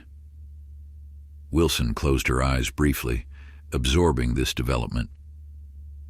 "They want to make an example of us." "Not us," the commissioner corrected. "Daniels. And by extension, any department that tolerates similar behavior. The Attorney General herself is overseeing the investigation." After ending the call, Wilson stared out her office window at the media encampment below. She had risen through the ranks promising reforms, transparency, accountability, but the entrenched culture had proven resistant to change. Now change was being forced upon them, and while the process would be painful, perhaps it was necessary. Her thoughts were interrupted by another call, internal this time from the department's legal counsel. "Chief, Officer Daniels' union rep just informed us that he intends to fight his suspension. They're demanding a hearing and threatening legal action if he's not reinstated immediately." Wilson's response was immediate and firm. "That's not happening. Tell them if they want to make this more public than it already is, that's their choice. But Daniels is not returning to duty while under federal investigation." As news of the White House address spread, reactions poured in from across the nation. Police unions issued statements defending their members while acknowledging the need for accountability. Civil rights organizations praised the response while pressing for broader reforms. Military leaders expressed support for General Reynolds while emphasizing the respect due to all citizens regardless of rank. Social media exploded with opinions, hashtags trending on all platforms. Video clips of the President and General Reynolds went viral. Their words dissected, analyzed, praised, and criticized depending on the political leanings of the commentators. For Officer Daniels, the walls were closing in with alarming speed. His phone rang with the caller ID showing his union representative. "Bad news," Mendez said without preamble when Daniels answered. "The department rejected our demand for reinstatement. And worse, I just got word that the DOJ is considering offering Rowe some kind of deal in exchange for his cooperation." "Cooperation?" Daniels repeated, the word bitter on his tongue. "You mean turning on me?" "They want to establish a pattern, Bradley. One incident isn't enough for federal charges, but if Rowe can testify to other similar stops, other instances where you profiled drivers..." Daniels felt the blood drain from his face. "That's entrapment. They're pressuring him to lie about me." "It's not entrapment," Mendez corrected tiredly, "and we both know he wouldn't have to lie." The silence that followed was damning, an acknowledgement of truths neither man had been willing to voice until now. "So what do I do?" Daniels finally asked, his voice smaller than before. "My advice? Start looking for a lawyer who specializes in federal civil rights cases. This isn't just a departmental matter anymore. This is your freedom on the line." As Daniels absorbed this grim assessment across town, Officer Rowe was being served with a different kind of notice, a formal request for an interview with DOJ investigators, the first step in what could potentially become a cooperation agreement that might salvage some portion of his future. The machinery of accountability was now in full motion. gears turning with the weight and momentum of the highest levels of government behind them. What had begun as a routine traffic stop on a rainy night was now positioned to become a watershed moment in American policing, all because the wrong officer had pulled over the right general at exactly the moment when the country was ready to confront a truth it had too long ignored. 2 days after the White House address, Officer Jason Rowe sat in a featureless conference room at the Department of Justice field office in Northern Virginia. Across from him were 3 people: Marcus Washington from the Civil Rights Division, a stern-faced woman who had introduced herself as Special Agent Kayla Davis from the FBI, and his attorney, a public defender's union lawyer named Sarah Patel. "Let me be clear about what's happening here, Officer Rowe," Washington began, his tone professional but not unkind. "This is not a formal deposition or a grand jury proceeding. We're at the fact-finding stage of our investigation, and your cooperation now could significantly impact how we proceed with respect to your involvement." Rowe nodded, a bead of sweat trickling down his temple despite the room's aggressive air conditioning. "I understand." "Good," Washington continued. "We've reviewed the dash cam footage from General Reynolds' vehicle, your partial body cam footage, and your statement to Chief Wilson acknowledging that the stop was conducted without probable cause. What we need now is context, specifically whether this incident was isolated or part of a pattern of behavior." Patel leaned forward slightly. "Before my client answers, I want to clarify the parameters. Officer Rowe is here voluntarily. He's not a target of the investigation at this time, correct?" Washington exchanged a glance with Agent Davis before responding. "That's correct. Based on the evidence we've reviewed so far, we're viewing Officer Rowe as a witness rather than a subject, provided his continued cooperation and truthfulness." "And what assurances can you offer regarding his employment?" Patel pressed. "That's not within our jurisdiction," Washington replied. "Employment decisions remain with the Northern Virginia Police Department. However, a formal letter noting his cooperation could be provided to Chief Wilson and the review board when appropriate." Rowe took a deep breath. This was the moment that would define the rest of his career, perhaps the rest of his life. He thought of his original motivation for joining the force, the ideals he'd compromised along the way, and the opportunity he now had to realign with those initial values. "What do you want to know?" he asked simply. Washington activated a recording device and stated the date, time, and names of all present for the record. "Officer Rowe, in your time working with Officer Bradley Daniels, did you observe other traffic stops that you believe were initiated without proper probable cause?" "Yes," Rowe answered, his voice steadier than he expected. "Numerous times." "Can you estimate how many?" Rowe considered carefully.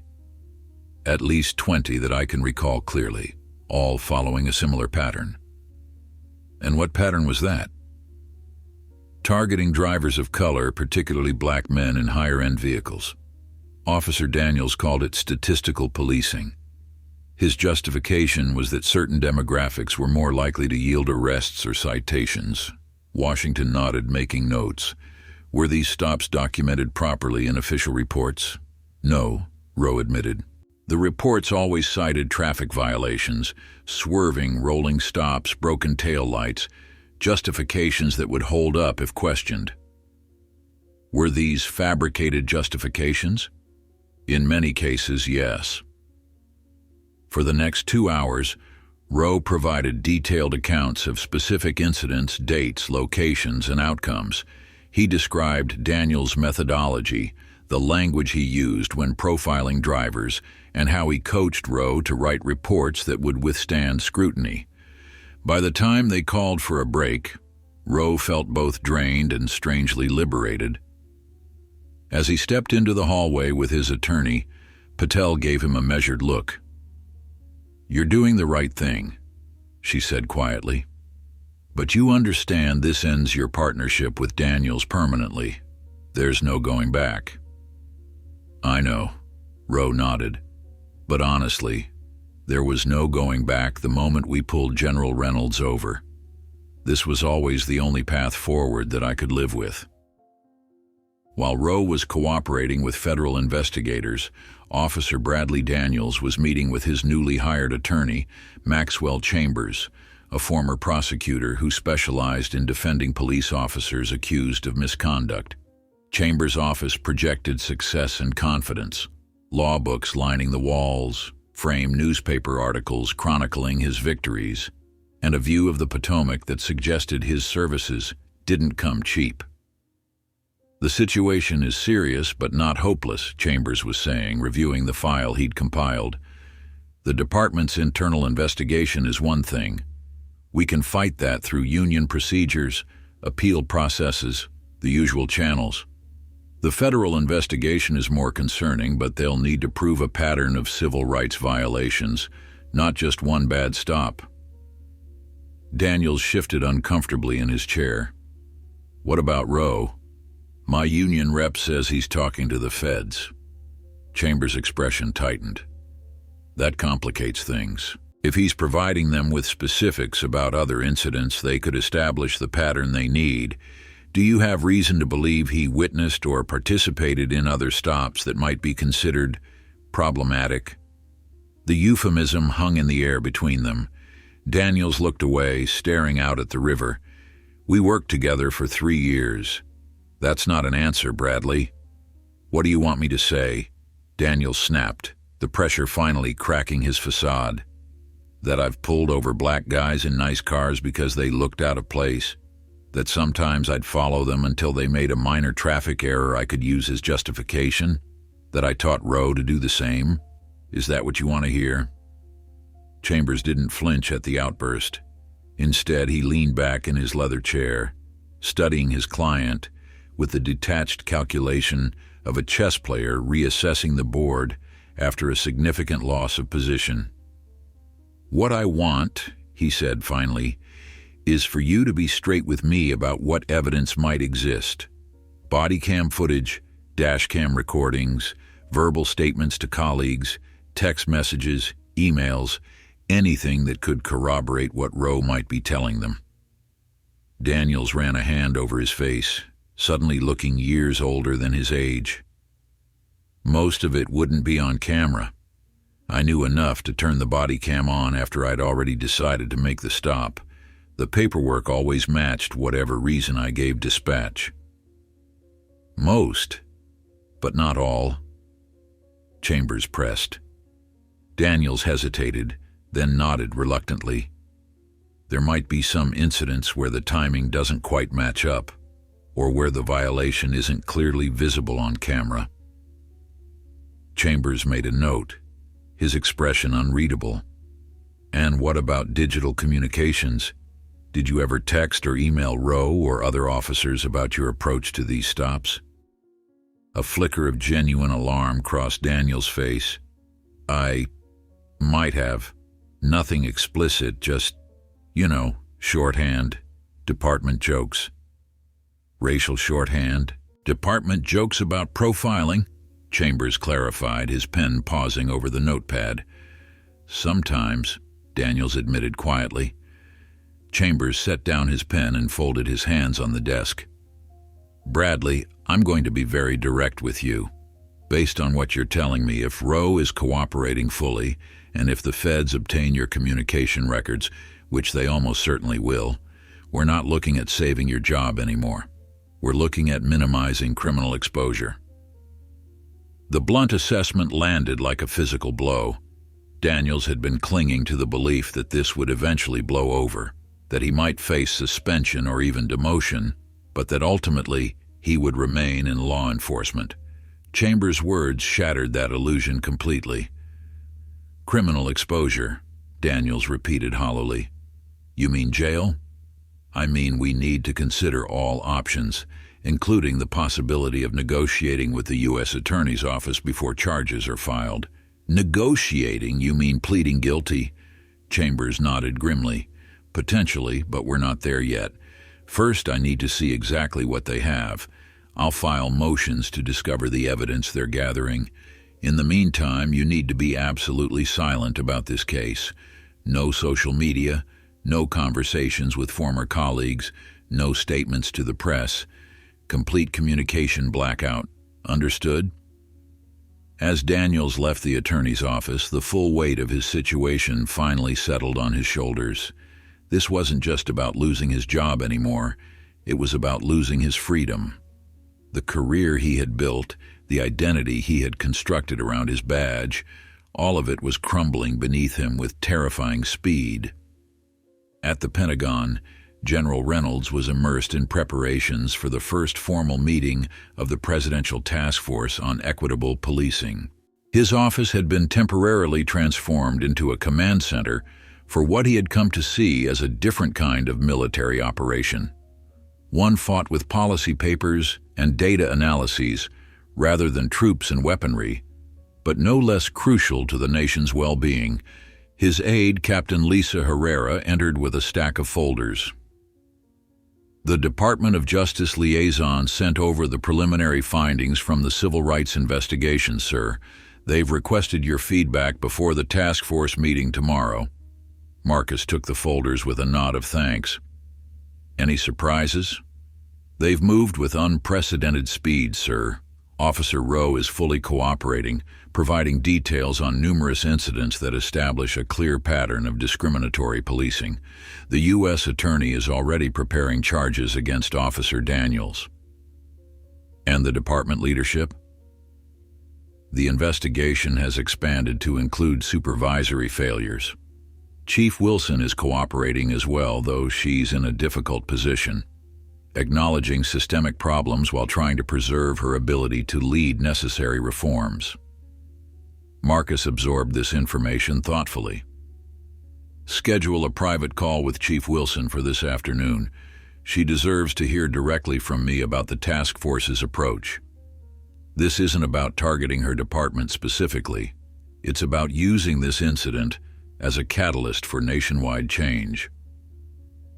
As Captain Herrera left to arrange the call, Marcus's personal phone rang.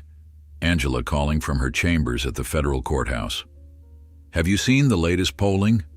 she asked without preamble when he answered.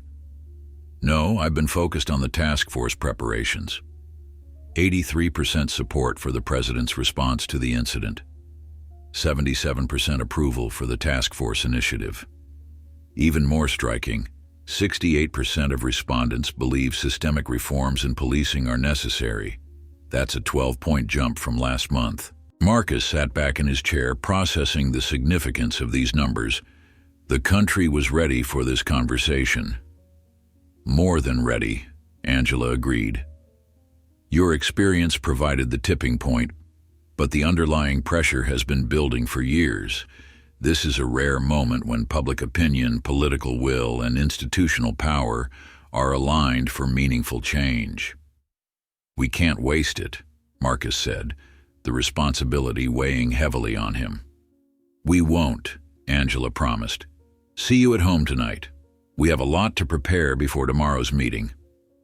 While the Reynolds were laying the groundwork for systemic reform at the Northern Virginia Police Department, Chief Wilson was facing the immediate fallout from the federal investigation.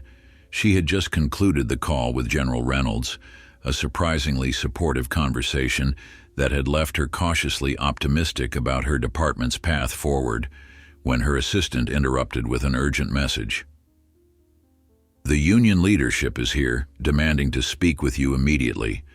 They're threatening a department-wide walkout if Officer Daniels isn't reinstated pending the outcome of the internal investigation. Wilson closed her eyes briefly, gathering her resolve before responding. Send them in. 3 men entered her office, the union president, vice president, and chief steward.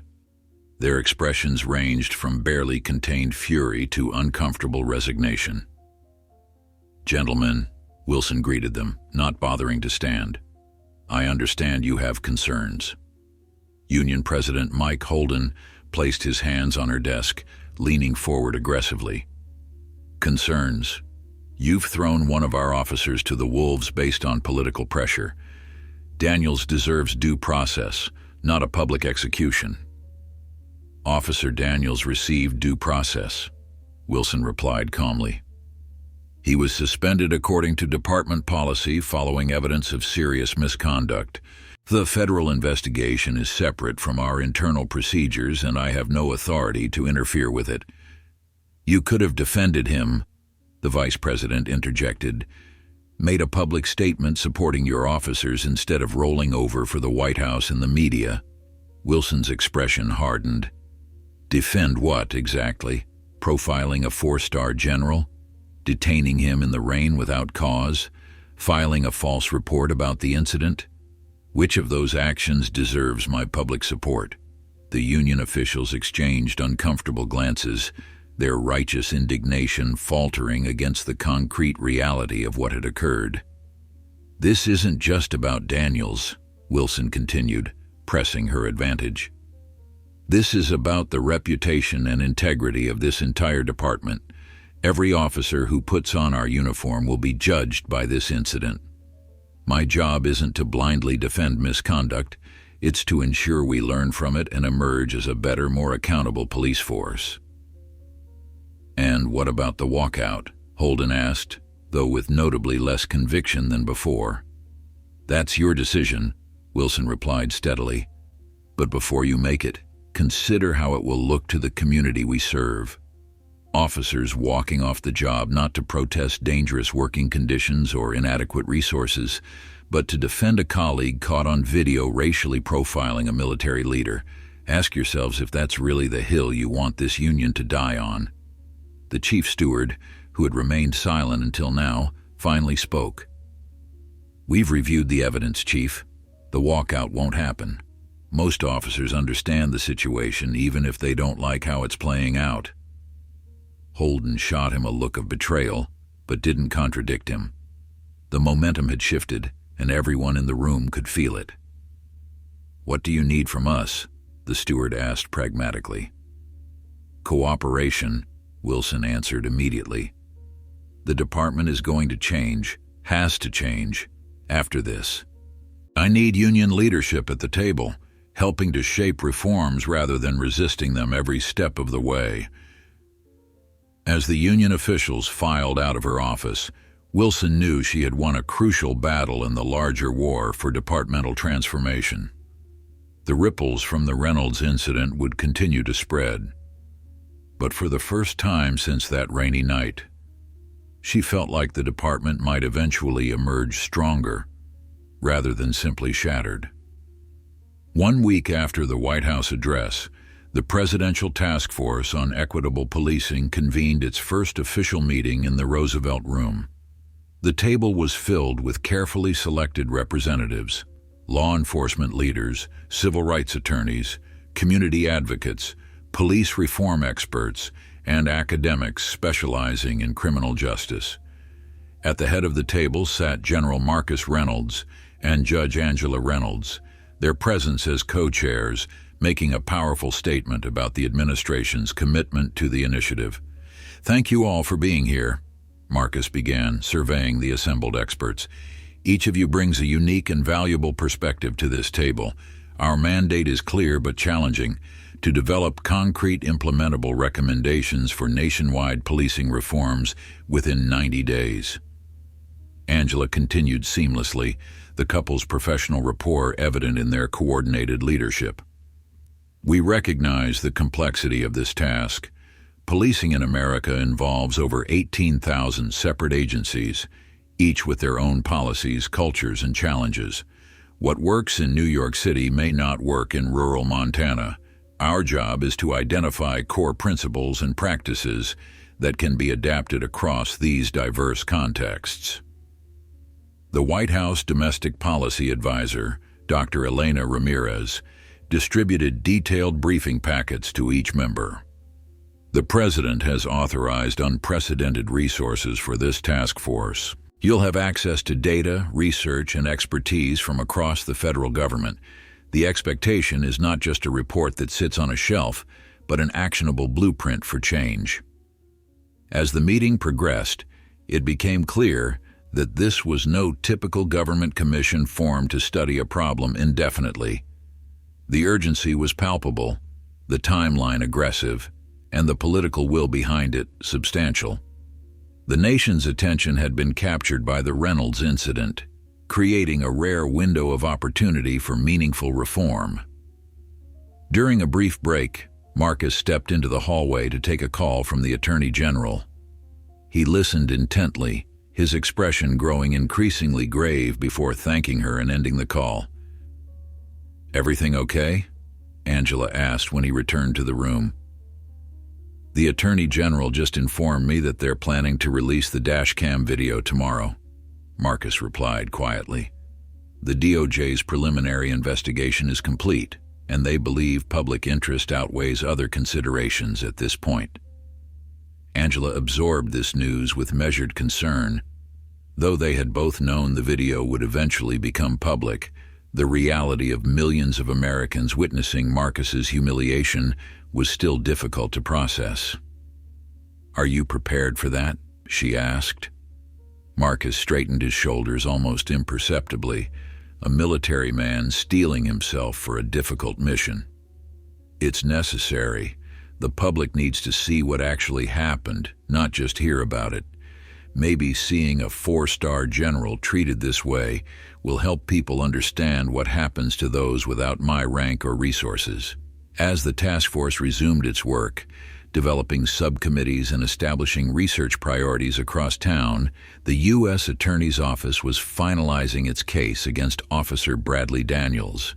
A grand jury had been convened with unusual speed, hearing testimony from Officer Rowe, technical experts who had analyzed the dashcam footage, and investigators who had combed through years of Daniels' professional communications and arrest records. In a secure conference room, U.S. Attorney Vanessa Clark met with her team to review the indictment before presenting it to the grand jury. "The evidence is overwhelming," her deputy summarized, pointing to charts displaying Daniels' pattern of discriminatory stops. "Officer Rowe's testimony gives us first-hand accounts of at least 20 similar incidents. The digital forensics team recovered text messages explicitly discussing racial profiling strategies, and the statistical analysis shows Daniels stopped black drivers at over 3 times the rate of his peers in the department." Clark nodded, reviewing the proposed charges: deprivation of civil rights under color of law, witness intimidation, falsification of official reports, and conspiracy to violate constitutional rights. Each charge carried significant penalties, with a potential sentence that could put Daniels behind bars for years. "And we're confident Officer Rowe is a credible witness?" she asked, though she already knew the answer. The question was more for the record than out of genuine doubt. "His testimony is consistent with the evidence, and he was forthcoming about his own involvement," her deputy confirmed. "The plea agreement we've offered him reflects his cooperation and his junior role in the incidents." Clark closed the file with a decisive gesture. "Let's proceed. I want the indictment ready by tomorrow morning, coordinated with the public release of the video. The American people deserve to see both the incident and the consequences side by side." Meanwhile, Officer Daniels sat in his attorney's office, watching his future disintegrate with each new development. The confident, aggressive officer who had swaggered through traffic stops was gone, replaced by a hollow-eyed man on the verge of losing everything. "They've offered a plea deal," Maxwell Chambers informed him, sliding a document across the desk. "In exchange for a guilty plea to deprivation of civil rights under color of law, they'll drop the other charges and recommend a sentence of 3 to 5 years. Daniels stared at the document, unable to fully process its implications. "Prison," he said flatly. "They actually want to send me to prison for a traffic stop. For a pattern of civil rights violations culminating in the profiling of a 4-star general," Chambers corrected firmly.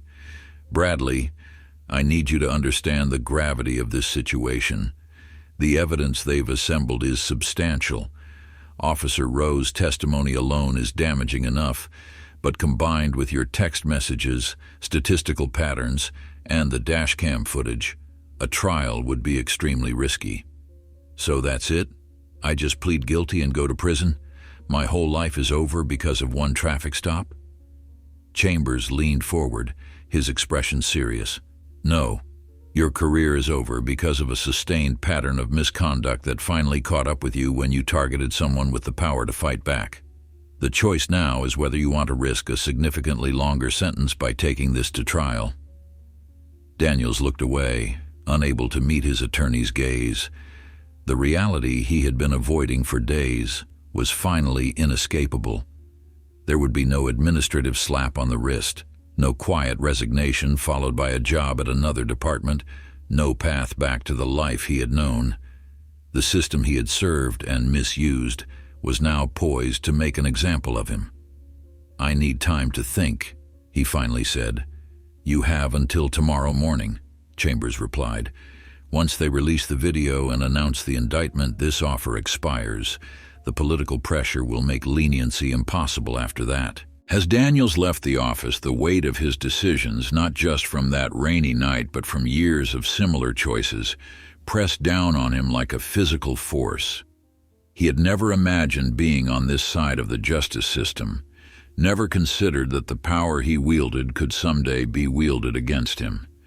At the Northern Virginia Police Department, Chief Wilson was continuing her own reckoning with the department's failures.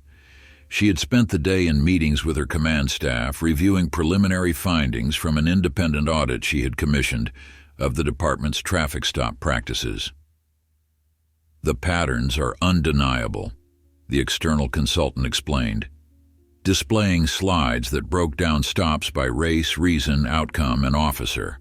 "It's not just Daniels. The department as a whole shows significant disparities in who gets pulled over, who gets searched, and who faces citation or arrest." Wilson nodded grimly. She had suspected as much, but seeing the data laid out so clearly was still sobering. "And our supervisory protocols?" "Inadequate," the consultant replied bluntly. "Officer complaints aren't properly tracked across supervisors. Performance reviews don't meaningfully address potential bias, and there's no effective early intervention system to identify problematic patterns before they escalate." Wilson looked around the table at her command staff, noting their varying reactions, some defensive, some resigned, a few genuinely disturbed by the findings. "This stops now," she stated firmly. "I've invited representatives from the DOJ's Community-Oriented Policing Services Office to help us implement comprehensive reforms. Some of you will embrace this opportunity. Others may decide it's time to retire or seek positions elsewhere. Either choice is acceptable, but there is no third option. This department will change." The assistant chief cleared his throat. The rank and file are already anxious about the federal scrutiny.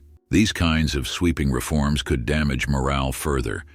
"Perhaps," Wilson acknowledged, "but I'd argue that nothing damages morale more than knowing you're part of a system that doesn't uphold the values it claims to represent. The good officers, and they are the majority, deserve a department they can be proud of." After the meeting adjourned, Wilson returned to her office to find Captain Thomas Green waiting for her. Green was a 20-year veteran who commanded the patrol division that included officers Daniels and Rowe. "You wanted to see me, Chief?" he asked, standing at casual attention near her desk. "Sit down, Tom." Wilson gestured to the chair across from her. When he was seated, she continued directly. "The DOJ investigation has raised questions about supervisory failures in your division. Daniels's pattern of discriminatory stops didn't develop overnight, and it didn't go unnoticed. It went unaddressed." Green's jaw tightened defensively. "We followed departmental protocols for complaint review. None of the allegations against Daniels were sustained." "Because the investigations were inadequate," Wilson countered. "The question now is whether this represents negligence or complicity on your part." The blunt assessment landed like a physical blow. Green's face flushed with anger. "Are you accusing me of condoning discrimination, Chief?" "I'm asking you to account for your leadership," Wilson replied steadily. "Officers under your command systematically violated the civil rights of citizens in our community. Either you knew and did nothing, or you failed to know what was happening in your own division, Neither is acceptable. Green started to protest, but Wilson raised a hand to stop him. I don't expect an answer right now. What I expect is your letter of resignation on my desk by tomorrow morning. You're eligible for retirement. Take it. When Green had left, his posture rigid with indignation, Wilson allowed herself a moment of weariness. The department's transformation would require more than policy changes and training updates. It would necessitate a fundamental shift in leadership. The Reynolds incident hadn't created the department's problems, it had merely exposed them to the harsh light of national scrutiny. As evening fell across Washington, the city was abuzz with anticipation of the next day's developments. News outlets had received embargoed notices about a major announcement from the Department of Justice, leading to speculation about the severity of charges against the officers involved in the Reynolds incident. In their home, Marcus and Angela Reynolds were preparing for the public and personal storm that would follow the video's release. They had decided to watch it together first, before the rest of the nation saw it, a private moment to process what was about to become very public. "Are you sure you want to see it again?" Marcus asked Angela as he connected his secure tablet to their television. "Yes," she replied firmly. "I need to understand exactly what happened, not just hear your description of it, and Amara should see it too before her friends start texting her about it tomorrow." Amara joined them in the living room, her expression solemn beyond her years. "I'm ready, Dad." Marcus nodded and played the video. Together they watched the encounter unfold in high definition, the initial stop without cause, the officer's dismissive attitude, the escalation to Marcus being forced to stand in the rain, the mocking disbelief when he identified himself as a general, the invasive search of his vehicle, and finally, the belated recognition of their error. The audio captured every condescending remark, every thinly veiled assumption, every moment of dignity maintained in the face of humiliation. When it ended, the room was silent except for the sound of Amara wiping away tears of anger. Angela reached for Marcus's hand, squeezing it tightly. "Tomorrow, millions of Americans will see what we just saw," Marcus said quietly. "Some will be outraged. Some will make excuses. Some will say I should have been more cooperative or less assertive. But many will recognize their own experiences in that footage. That's who I'm thinking about tonight. All the people who've endured similar treatment without the ability to demand accountability. Which is why the task force's work is so important," Angela added. "This moment of attention will pass. The system will try to return to business as usual. Our job is to create changes that outlast the news cycle." As the Reynolds family prepared for the public scrutiny that would intensify with the video's release, Officer Rowe sat alone in his apartment, contemplating the plea agreement that now represented his best chance at salvaging something from the wreckage of his career. The terms were better than he had expected. Probation instead of prison time, permanent surrender of his law enforcement certification, and mandatory completion of civil rights training programs, all in exchange for his continued cooperation in the case against Daniels and the departmental investigation. His phone buzzed with a text from his girlfriend. "Whatever you decide, I'm with you." The simple message provided more comfort than she could know. He had told her everything. His initial silence, his eventual decision to tell the truth, and now the choice before him. Her support had never wavered even as friends and former colleagues had fallen away. Rowe picked up the agreement, reading through it one more time before reaching for a pen. His hand trembled slightly as he signed his name, not from doubt about his decision but from recognition of its finality. His career in law enforcement was over, but perhaps his contribution to reforming it was just beginning. The release of the dashcam video changed everything. What had been a news story, important but still abstract for many Americans, suddenly became visceral and undeniable. Every major network played it in its entirety, many on loop throughout the day. Social media platforms exploded with clips and commentary. By noon, what happened to General Reynolds was the top trending topic worldwide. The footage was more damning than even the most detailed descriptions had suggested.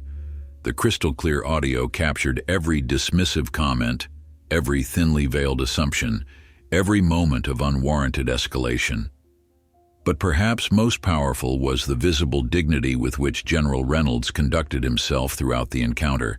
His calm assertions, his measured responses, his unwavering composure, even as the rain soaked through his suit and the officers mocked his identity. At a press conference timed to follow the video's release, Attorney General Elizabeth Chen stood before a forest of microphones, her expression stern and resolute. Today, a federal grand jury has returned an indictment against Officer Bradley Daniels of the Northern Virginia Police Department on charges of deprivation of civil rights under color of law, witness intimidation, falsification of official reports, and conspiracy to violate constitutional rights, she announced, her voice carrying clearly through the packed room. These charges are not brought lightly, but after a thorough investigation that revealed not just a single incident of misconduct, but a sustained pattern of constitutional violations spanning years. She continued, outlining the case in precise, uncompromising terms. The evidence gathered by our Civil Rights Division includes testimony from Officer Daniels' former partner, statistical analyses demonstrating racial disparities in his enforcement actions, digital communications explicitly discussing profiling strategies, and of course the video evidence that the American people have now seen for themselves. A reporter's hand shot up. Madam Attorney General, are these charges meant to send a message to police departments nationwide? Chen's response was measured but pointed. Justice isn't about sending messages. It's about enforcing the law equally for all Americans, including those who wear badges. That said, any officer who engages in similar conduct should understand that the Department of Justice will not hesitate to pursue federal charges when appropriate. Another question came from the back of the room. Is Officer Rowe also facing charges? Officer Jason Rowe has accepted a plea agreement in exchange for his cooperation. He will surrender his law enforcement certification permanently and serve a term of probation. His early and full cooperation was a significant factor in our charging decisions. As the press conference continued, Officer Daniels sat in his attorney's office, watching the proceedings with increasing despair.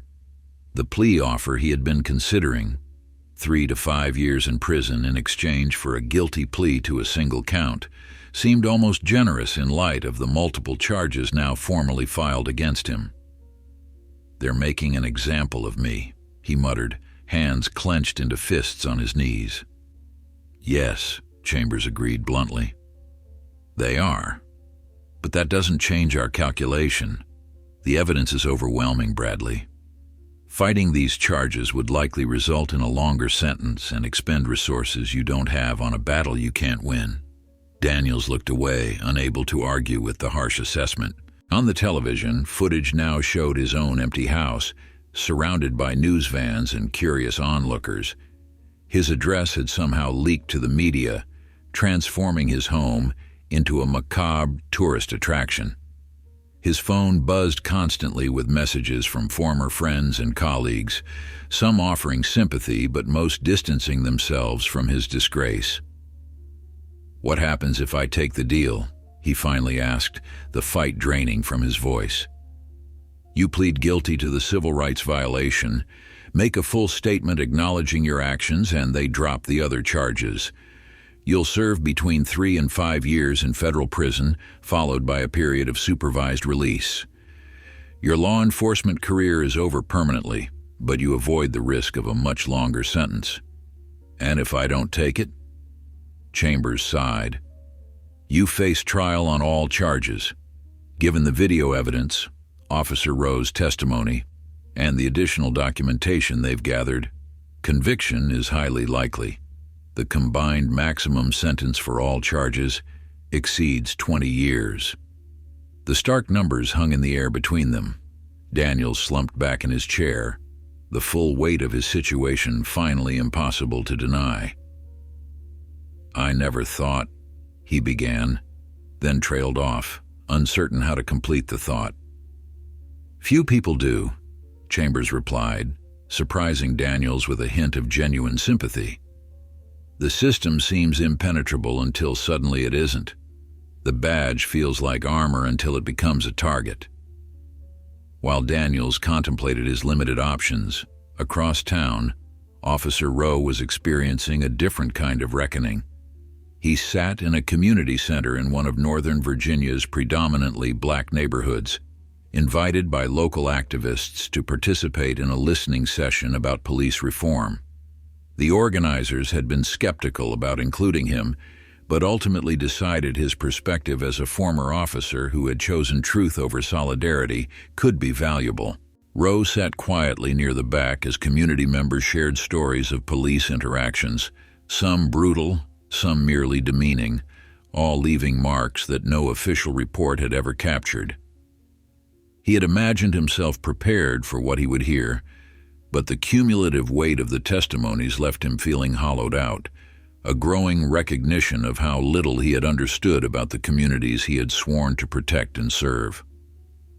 When the moderator finally introduced him, the room fell into a tense, expectant silence. Rowe approached the microphone with visible trepidation. "I'm not here to defend what I did," he began, his voice steadier than he felt. "I participated in unjust stops. I wrote reports that hid the truth. I was silent when I should have spoken up. I can offer explanations, but not excuses." He paused, looking out at the faces watching him with varying degrees of skepticism and curiosity.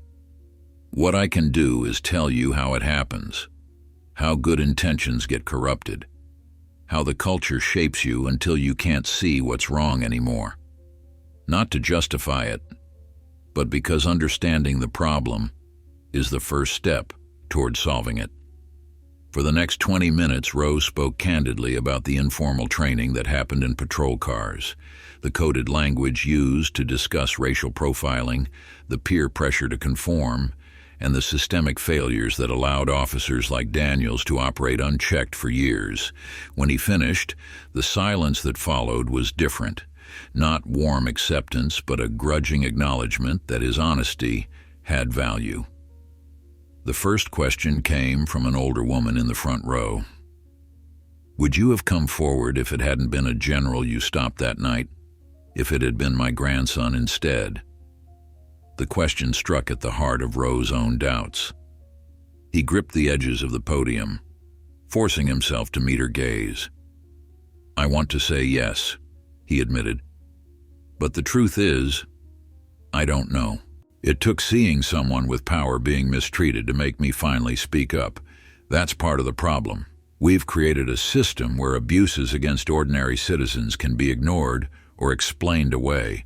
It shouldn't take stars on someone's shoulders to make misconduct matter." Meanwhile, at the Pentagon, General Reynolds was navigating the complex terrain of his newly public profile. His phone had not stopped ringing since the video's release. Calls from fellow officers offering support, from civil rights organizations seeking his involvement, from media outlets requesting interviews. He had declined most, focusing instead on the task force work that represented his best opportunity for meaningful impact. His aide, Captain Herrera, appeared at his office door with an update. "Sir, the Joint Chiefs have issued a statement expressing full support for you and condemning the treatment you received. The service branches are also implementing the new protocols for military personnel interacting with civilian law enforcement that you helped develop." Marcus nodded, appreciating the institutional backing, but recognizing it as the easier part of the response. "And the broader reforms? The ones that would protect civilians without uniforms or rank?" "That's more complex, sir," Herrera admitted. "There's support for the principle, but resistance to federal mandates on local policing. The task force recommendations will face significant pushback from police unions and jurisdictions concerned about local control." "Then we'll need to be strategic," Marcus replied, his military mind already mapping the terrain of the battle ahead. This isn't about imposing solutions from Washington. It's about establishing minimum standards for constitutional policing that protect every citizen's rights. We need to frame it that way consistently.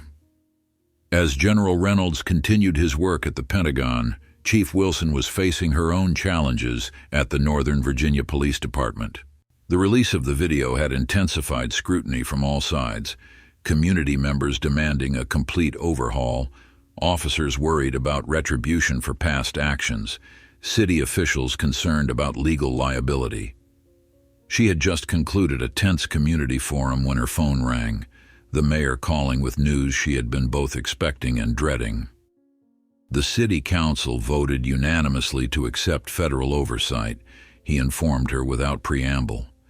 The DOJ will be appointing a monitor to oversee departmental reforms for a minimum of 3 years.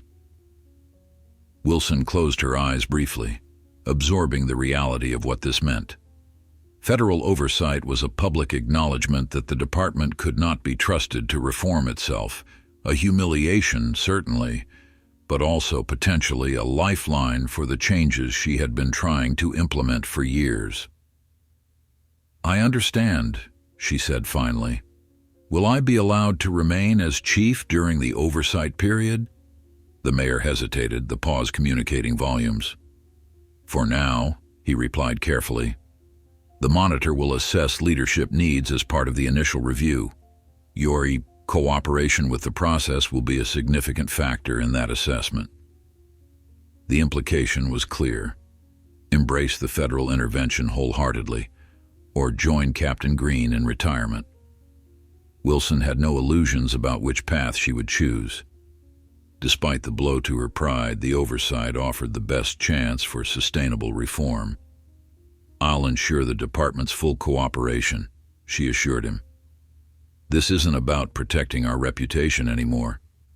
It's about becoming the police force our community deserves." As evening approached, the Reynolds family gathered around their television once again, this time to watch the cascade of responses to the video's release. News programs were featuring panel discussions with law enforcement experts, civil rights attorneys, and community activists. Social media continued to explode with reactions ranging from outrage to defensive rationalizations. "They're missing the point," Amara observed, scrolling through comments on her phone. "Some people are so focused on the fact that you're a general, as if that's the only reason this was wrong." Marcus nodded grimly. "That's the challenge we're facing with the task force. If reforms only protect people with status or connections, they're not really reforms at all." Angela set aside the legal brief she had been reviewing. "Which is why we need to keep pushing for universal standards. Constitutional policing isn't a special protection for those with rank or privilege.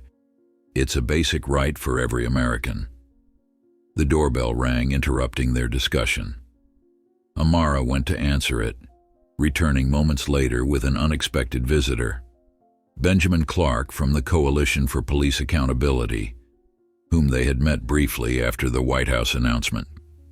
"I apologize for the unscheduled visit," Clark said, "but I wanted to share something that couldn't wait." He handed Marcus a tablet displaying a map of the United States dotted with hundreds of glowing points. "Each of these represents a community organization that has joined our coalition since your video was released. They're planning coordinated public forums in their local areas to build support for the task force recommendations before they're even published." Marcus studied the map, genuinely moved by the visualization of the growing movement. "This is remarkable." "People needed to see what happened to believe it," Clark explained. "The video provided that, but they also needed to see someone stand up and demand accountability. You provided that too, General. Now they're ready to do the same in their own communities." As Clark shared more details about the coalition's efforts across town, Officer Daniels was making the hardest decision of his life. The indictment had been formal today. His arraignment was scheduled for tomorrow morning. The plea offer remained on the table, but only if accepted before he entered the courtroom. "I'll take the deal," he told Chambers, his voice hollow but resolved. 3 to 5 years instead of risking 20, there's no real choice here. Chambers nodded, already reaching for the paperwork. "You're making the right decision, Bradley. I'll inform the U.S. Attorney's Office immediately and prepare you for tomorrow's hearing." As Daniels signed the plea agreement, he felt a strange sense of relief beneath the overwhelming dread of what was to come. The uncertainty that had been consuming him was gone, replaced by a grim clarity. His career was over. His freedom would be temporarily surrendered. But at least now he could see the path forward, limited and painful though it was. "What happens after?" he asked, as Chambers gathered the signed documents. "After prison, I mean." Chambers hesitated, clearly wanting to offer some comforting vision of redemption, but unwilling to lie. "You start over," he said finally. "Different career, different community probably. It won't be easy, but people rebuild their lives after worse setbacks than this." Daniels wasn't certain he believed that, but he nodded anyway. The truth was, he couldn't imagine any future beyond the immediate ordeal of prison. The man who had once wielded authority with casual arrogance now faced years under the complete control of others, a reversal of power so complete it felt almost biblical in its symmetry. The federal courthouse in Alexandria buzzed with tense energy as Officer Bradley Daniels arrived for his arraignment. News cameras lined the entrance, capturing his solemn walk from the black sedan to the imposing stone steps. Gone was the swagger that had once defined his movements. In its place, a stiff robotic gait betraying his desperate attempt to maintain composure. His attorney, Maxwell Chambers, walked beside him, a hand occasionally touching his client's elbow in silent guidance. Daniels wore a charcoal suit that hung slightly loose on his frame, weight lost to stress and sleepless nights in the days since his world had imploded. His expression was carefully neutral, eyes fixed forward, refusing to acknowledge the shouted questions from reporters or the small crowd of protesters holding signs with phrases like "no badge above the law" and "justice for all, not just generals." Inside the courtroom, U.S. District Judge Eleanor Simmons presided with the calm authority of someone who had seen justice's pendulum swing countless times throughout her 30-year career on the bench. The proceedings began with formal identification and confirmation that Daniels understood the charges against him. "Bradley James Daniels, you are charged with deprivation of civil rights under color of law, witness intimidation, falsification of official reports, and conspiracy to violate constitutional rights," Judge Simmons stated, her voice carrying clearly through the hushed courtroom.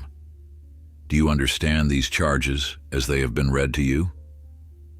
"Yes, Your Honor," Daniels replied, his voice barely audible. "Speak up, Mr. Daniels," the judge instructed firmly. "Yes, Your Honor," he repeated louder this time. "And how do you plead?" Chambers stepped forward slightly. "Your Honor, my client wishes to change his plea to guilty on count 1, deprivation of civil rights under color of law, pursuant to a plea agreement with the United States Attorney's Office." A murmur rippled through the courtroom. Though news of the potential plea deal had leaked to some media outlets, hearing it confirmed in open court still carried the weight of a pivotal moment in a case that had captured national attention. Judge Simmons turned her attention to the prosecutor. "Ms. Clark, does the government move to dismiss the remaining counts in light of this plea?" U.S. Attorney Vanessa Clark rose. "Yes, Your Honor. Contingent upon Mr. Daniels's full compliance with the terms of the agreement, including a complete and truthful accounting of his actions and those of others involved in similar conduct within the department." What followed was a meticulous process to ensure the plea was knowing and voluntary. Judge Simmons questioned Daniels directly about his understanding of the rights he was waiving, the potential sentence he faced, and the factual basis for his admission of guilt. Mr. Daniels, in your own words, please tell the court what you did that constitutes a violation of General Reynolds's civil rights under color of law, Judge Simmons instructed. Daniels swallowed hard, his hands gripping the edge of the defense table. This was the moment his attorney had prepared him for, but no preparation could fully ease the humiliation of public confession. I initiated a traffic stop without legitimate probable cause, he began haltingly. I targeted General Reynolds because of his race. During the stop, I escalated the situation unnecessarily, detained him without justification, conducted a search without proper consent or cause, and then falsified my official report to conceal these actions. And were you aware that these actions violated General Reynolds' constitutional rights? A pause, heavy with implication. Yes, Your Honor.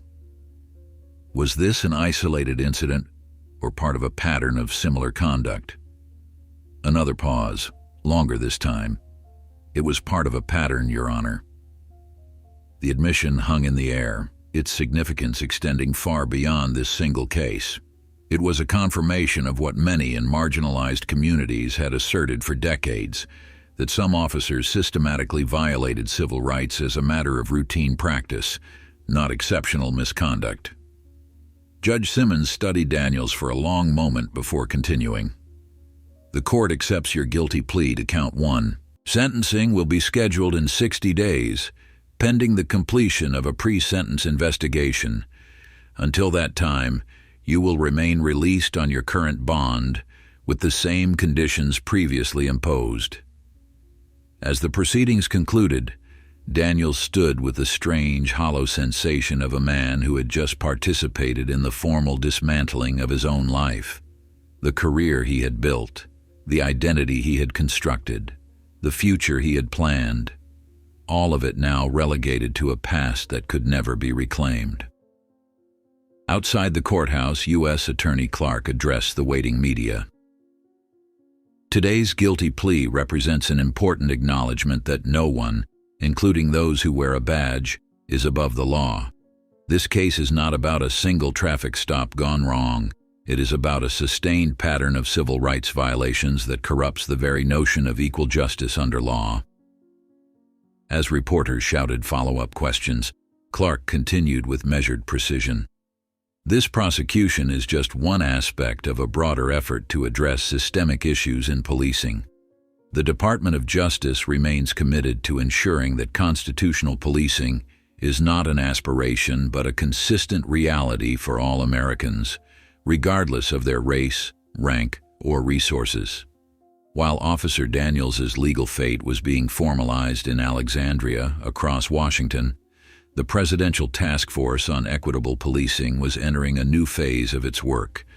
In a conference room at the Executive Office Building, General Reynolds and Judge Angela Reynolds led a working session focused on drafting preliminary recommendations.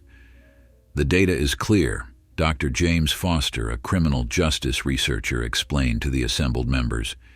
Departments that implement comprehensive early intervention systems see significant reductions in civil rights complaints. The key is identifying problematic behavior patterns before they escalate to the level we saw in the Reynolds incident. Angela nodded, making notes on her tablet. The challenge is creating systems with real accountability. Too many existing programs amount to checking boxes without meaningful oversight or consequences. Which is why federal standards are essential, added Professor Kimberly Washington, a constitutional law expert. We need minimum requirements that apply regardless of jurisdiction, with clear enforcement mechanisms when departments fail to comply. Marcus considered these points thoughtfully. We also need to address the cultural aspects. Policy changes alone won't solve this if the underlying culture rewards or tolerates the wrong behaviors. Officer Rowe's testimony about the informal training that happens in patrol cars is particularly relevant here. The discussion continued, balancing idealism with practicality, ambition with achievability. Unlike many government commissions whose recommendations gathered dust on shelves, this task force operated with the full weight of presidential authority and unprecedented public attention. Their timeline was aggressive, 90 days to deliver actionable reforms. But the momentum created by the Reynolds incident provided a rare opportunity for substantial change. During a brief break, Marcus stepped into the hallway to take a call from the Attorney General, who informed him of Daniel's guilty plea and the terms of the agreement. "He'll serve between 3 and 5 years, Chen explained. More importantly, his plea requires him to provide detailed information about similar incidents and the departmental culture that enabled them. This could give us the evidence we need to pursue structural reforms beyond individual prosecutions." "And Officer Rowe?" Marcus asked. "His cooperation has been exemplary," Chen replied. "The probation terms of his plea agreement include community service focused on police reform education. He's already begun speaking to academy classes about his experience, a cautionary tale that seems to be making an impression on cadets." After concluding the call, Marcus rejoined the task force meeting with renewed determination. The developments in the criminal cases represented accountability for past wrongs, but the task force's work would determine whether those wrongs became less likely in the future. Meanwhile, at Howard University, Amara Reynolds was channeling her own response to her father's experience into action. As president of the campus chapter of the National Black Law Students Association, she had organized a symposium titled "Beyond the Badge: Civil Rights in the Era of Police Reform." The university auditorium was filled to capacity, with students, faculty, community members, and media representatives all gathered to hear from a panel of experts, including civil rights attorneys, former police officers, and community organizers. "What happened to my father made national headlines because of who he is," Amara told the audience during her opening remarks. "But the same behavior happens daily to people whose names and faces never appear on television, whose stories never reach the White House, who have no recourse when their rights are violated. Today's discussion isn't just about reforming policing, it's about reimagining justice." The panel that followed was robust and sometimes contentious, with differing perspectives on approaches to reform.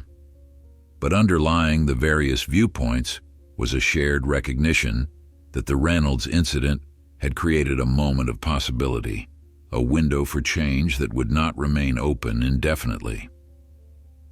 "The question isn't whether we need reform," said Dr. Elijah Turner, a former police chief turned academic. "The question is whether we have the political will to implement and sustain it beyond this moment of heightened attention. Real change requires dismantling systems that have been built and reinforced over decades." Among the attendees was Officer Jason Rowe, sitting quietly in the back row. He had been invited by Amara, a gesture that had surprised him, to listen and learn rather than speak.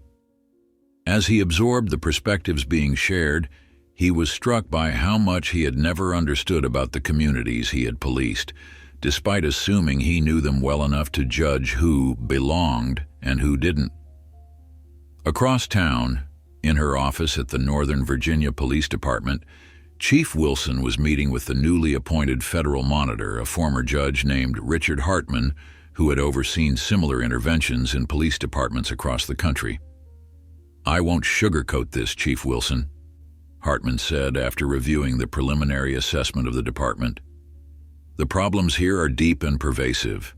It's not just about a few bad apples. It's about systems that failed to identify and remove those apples before they spoiled the barrel." Wilson nodded, having already come to the same conclusion herself. "I know. That's why I'm not fighting the oversight. We need it." "That attitude puts you ahead of many chiefs I've worked with," Hartman acknowledged. "But be prepared. The changes required will face resistance from within your ranks. Officers who've operated one way, their entire careers don't adapt easily to new expectations." "I'm already seeing it," Wilson confirmed. Since Captain Green's resignation and the announcement of the consent decree, I've had resignation letters from 4 senior officers and early retirement requests from 7 others. That's not necessarily a bad thing, Hartman observed. Sometimes making room for new leadership is an essential part of cultural transformation. As these various strands of response continued to unfold across Washington, the Reynolds family gathered for dinner at their home, a rare evening when all 3 had managed to align their increasingly demanding schedules. The conversation inevitably turned to the day's developments. "I watched the arraignment coverage," Amara told her parents as they shared a meal in their dining room. Daniels looked broken. "Power is seductive," Angela reflected. "When you're accustomed to wielding it without consequence, accountability feels like persecution." Marcus considered this thoughtfully. True, but there's no satisfaction in seeing him destroyed. The goal was never punishment for its own sake, but a reckoning that leads to change. "Is it, though?" Amara challenged gently. "Leading to change, I mean. My symposium today was powerful, but I still heard a lot of skepticism about whether anything fundamental will actually shift once the media moves on to the next story." It was a fair question, one that Marcus and Angela had asked themselves repeatedly throughout their work on the task force. The momentum was real, the political will stronger than it had been in decades, but the forces of resistance and inertia remained formidable. "Change rarely happens in a single dramatic moment," Angela observed. "It's more often the cumulative effect of many smaller shifts in policy and practice, in perception. What happened that night was a catalyst, but the real work happens in the months and years that follow." Marcus nodded in agreement. "The task force recommendations will be released next month. The consent decree for the Northern Virginia Police Department will last at least 3 years. Officer Daniels's cooperation will likely lead to additional investigations and possibly more charges against others. None of these are endpoints, they're waypoints on a longer journey." Amara considered this perspective, her expression thoughtful. "So the question isn't whether this single incident changes everything overnight. It's whether it helps create conditions where meaningful change becomes more possible than it was before." "Exactly," Marcus confirmed. "And by that measure, I believe we're making progress. Not as quickly or completely as we might wish, but forward movement nonetheless." As the Reynolds family continued their discussion across the city, the machinery of justice, reform, and resistance continued to turn, each in their own direction at their own pace, but all irrevocably altered by what had happened on a rainy night when 2 officers made the fateful decision to pull over a black general on his way home from the Pentagon. 3 months after his guilty plea, Officer Bradley Daniels stood before Judge Simmons for sentencing. The courtroom was packed with journalists, legal observers, and representatives from civil rights organizations, all witnessing the culmination of a case that had become emblematic of a national reckoning. Daniels had spent the intervening months cooperating with federal investigators, providing detailed testimony about similar incidents throughout his career, and implicating several former colleagues in systematic civil rights violations. His cooperation had been thorough but mechanical, a calculated effort to minimize his sentence rather than a genuine moral awakening. Judge Simmons reviewed the sentencing memoranda from both the prosecution and defense, her expression revealing nothing of her thoughts. When she finally spoke, her voice carried the weight of someone who understood that her decision would resonate far beyond this single case. "Mr. Daniels, before I pronounce sentence, do you wish to make a statement to the court?" Daniels rose slowly, his attorney's hand briefly touching his arm in encouragement.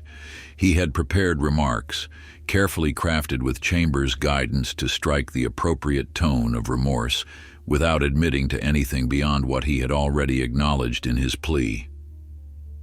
"Your Honor," he began, his voice steadier than it had been at his arraignment, "I stand before you having accepted responsibility for my actions. I violated my oath to protect and serve. I abused the authority entrusted to me. For that, I am genuinely sorry." He paused, glancing down at his notes, but then something unexpected happened. He folded the paper and slipped it into his pocket, choosing instead to speak without the prepared script. "The truth is, Your Honor, I never saw myself as someone who would be standing here. I believed I was a good police officer doing a difficult job in a dangerous world. I told myself that my actions were justified by statistics, by experience, by instinct. But watching that video, seeing myself through others' eyes, I can't maintain that fiction anymore." The courtroom had gone completely silent, the unplanned candor of his statement capturing everyone's attention. "I don't expect forgiveness from General Reynolds or from the countless others whose rights I violated over the years. I don't even know if I deserve a second chance when I'm done serving whatever sentence you impose, but I do know that what I did was wrong, not just legally but morally. And that recognition, as painful as it is, feels like the first honest thing I've acknowledged in years." Judge Simmons studied him carefully, weighing the sincerity of his words against her decades of experience with defendants expressing 11th-hour remorse.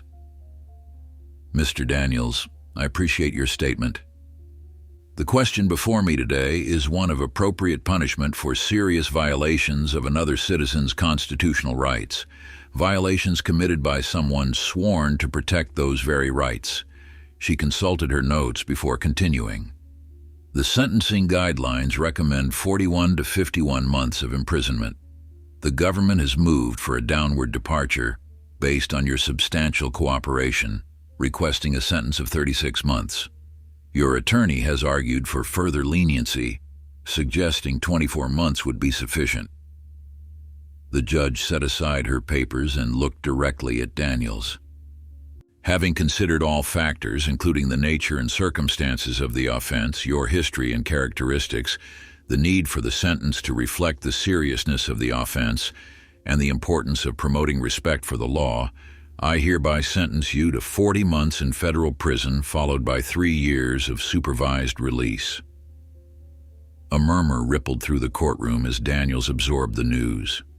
The sentence was toward the higher end of what had been discussed, a clear message that cooperation, while valued, did not erase the gravity of his actions.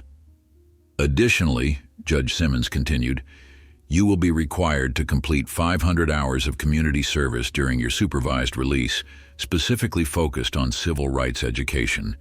The court recommends that the Bureau of Prisons designate a facility as close as possible to your family, with your surrender date set for 4 weeks from today."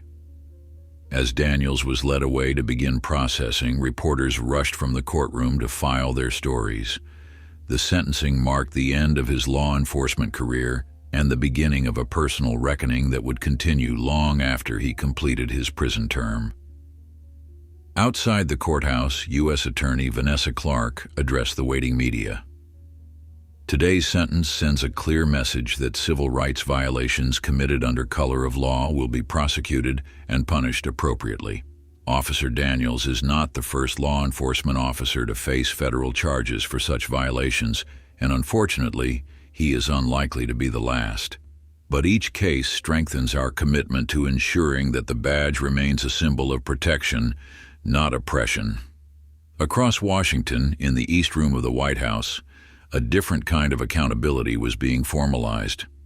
President Harris stood at a podium, flanked by General Marcus Reynolds and Judge Angela Reynolds, to receive the final report from the Presidential Task Force on Equitable Policing.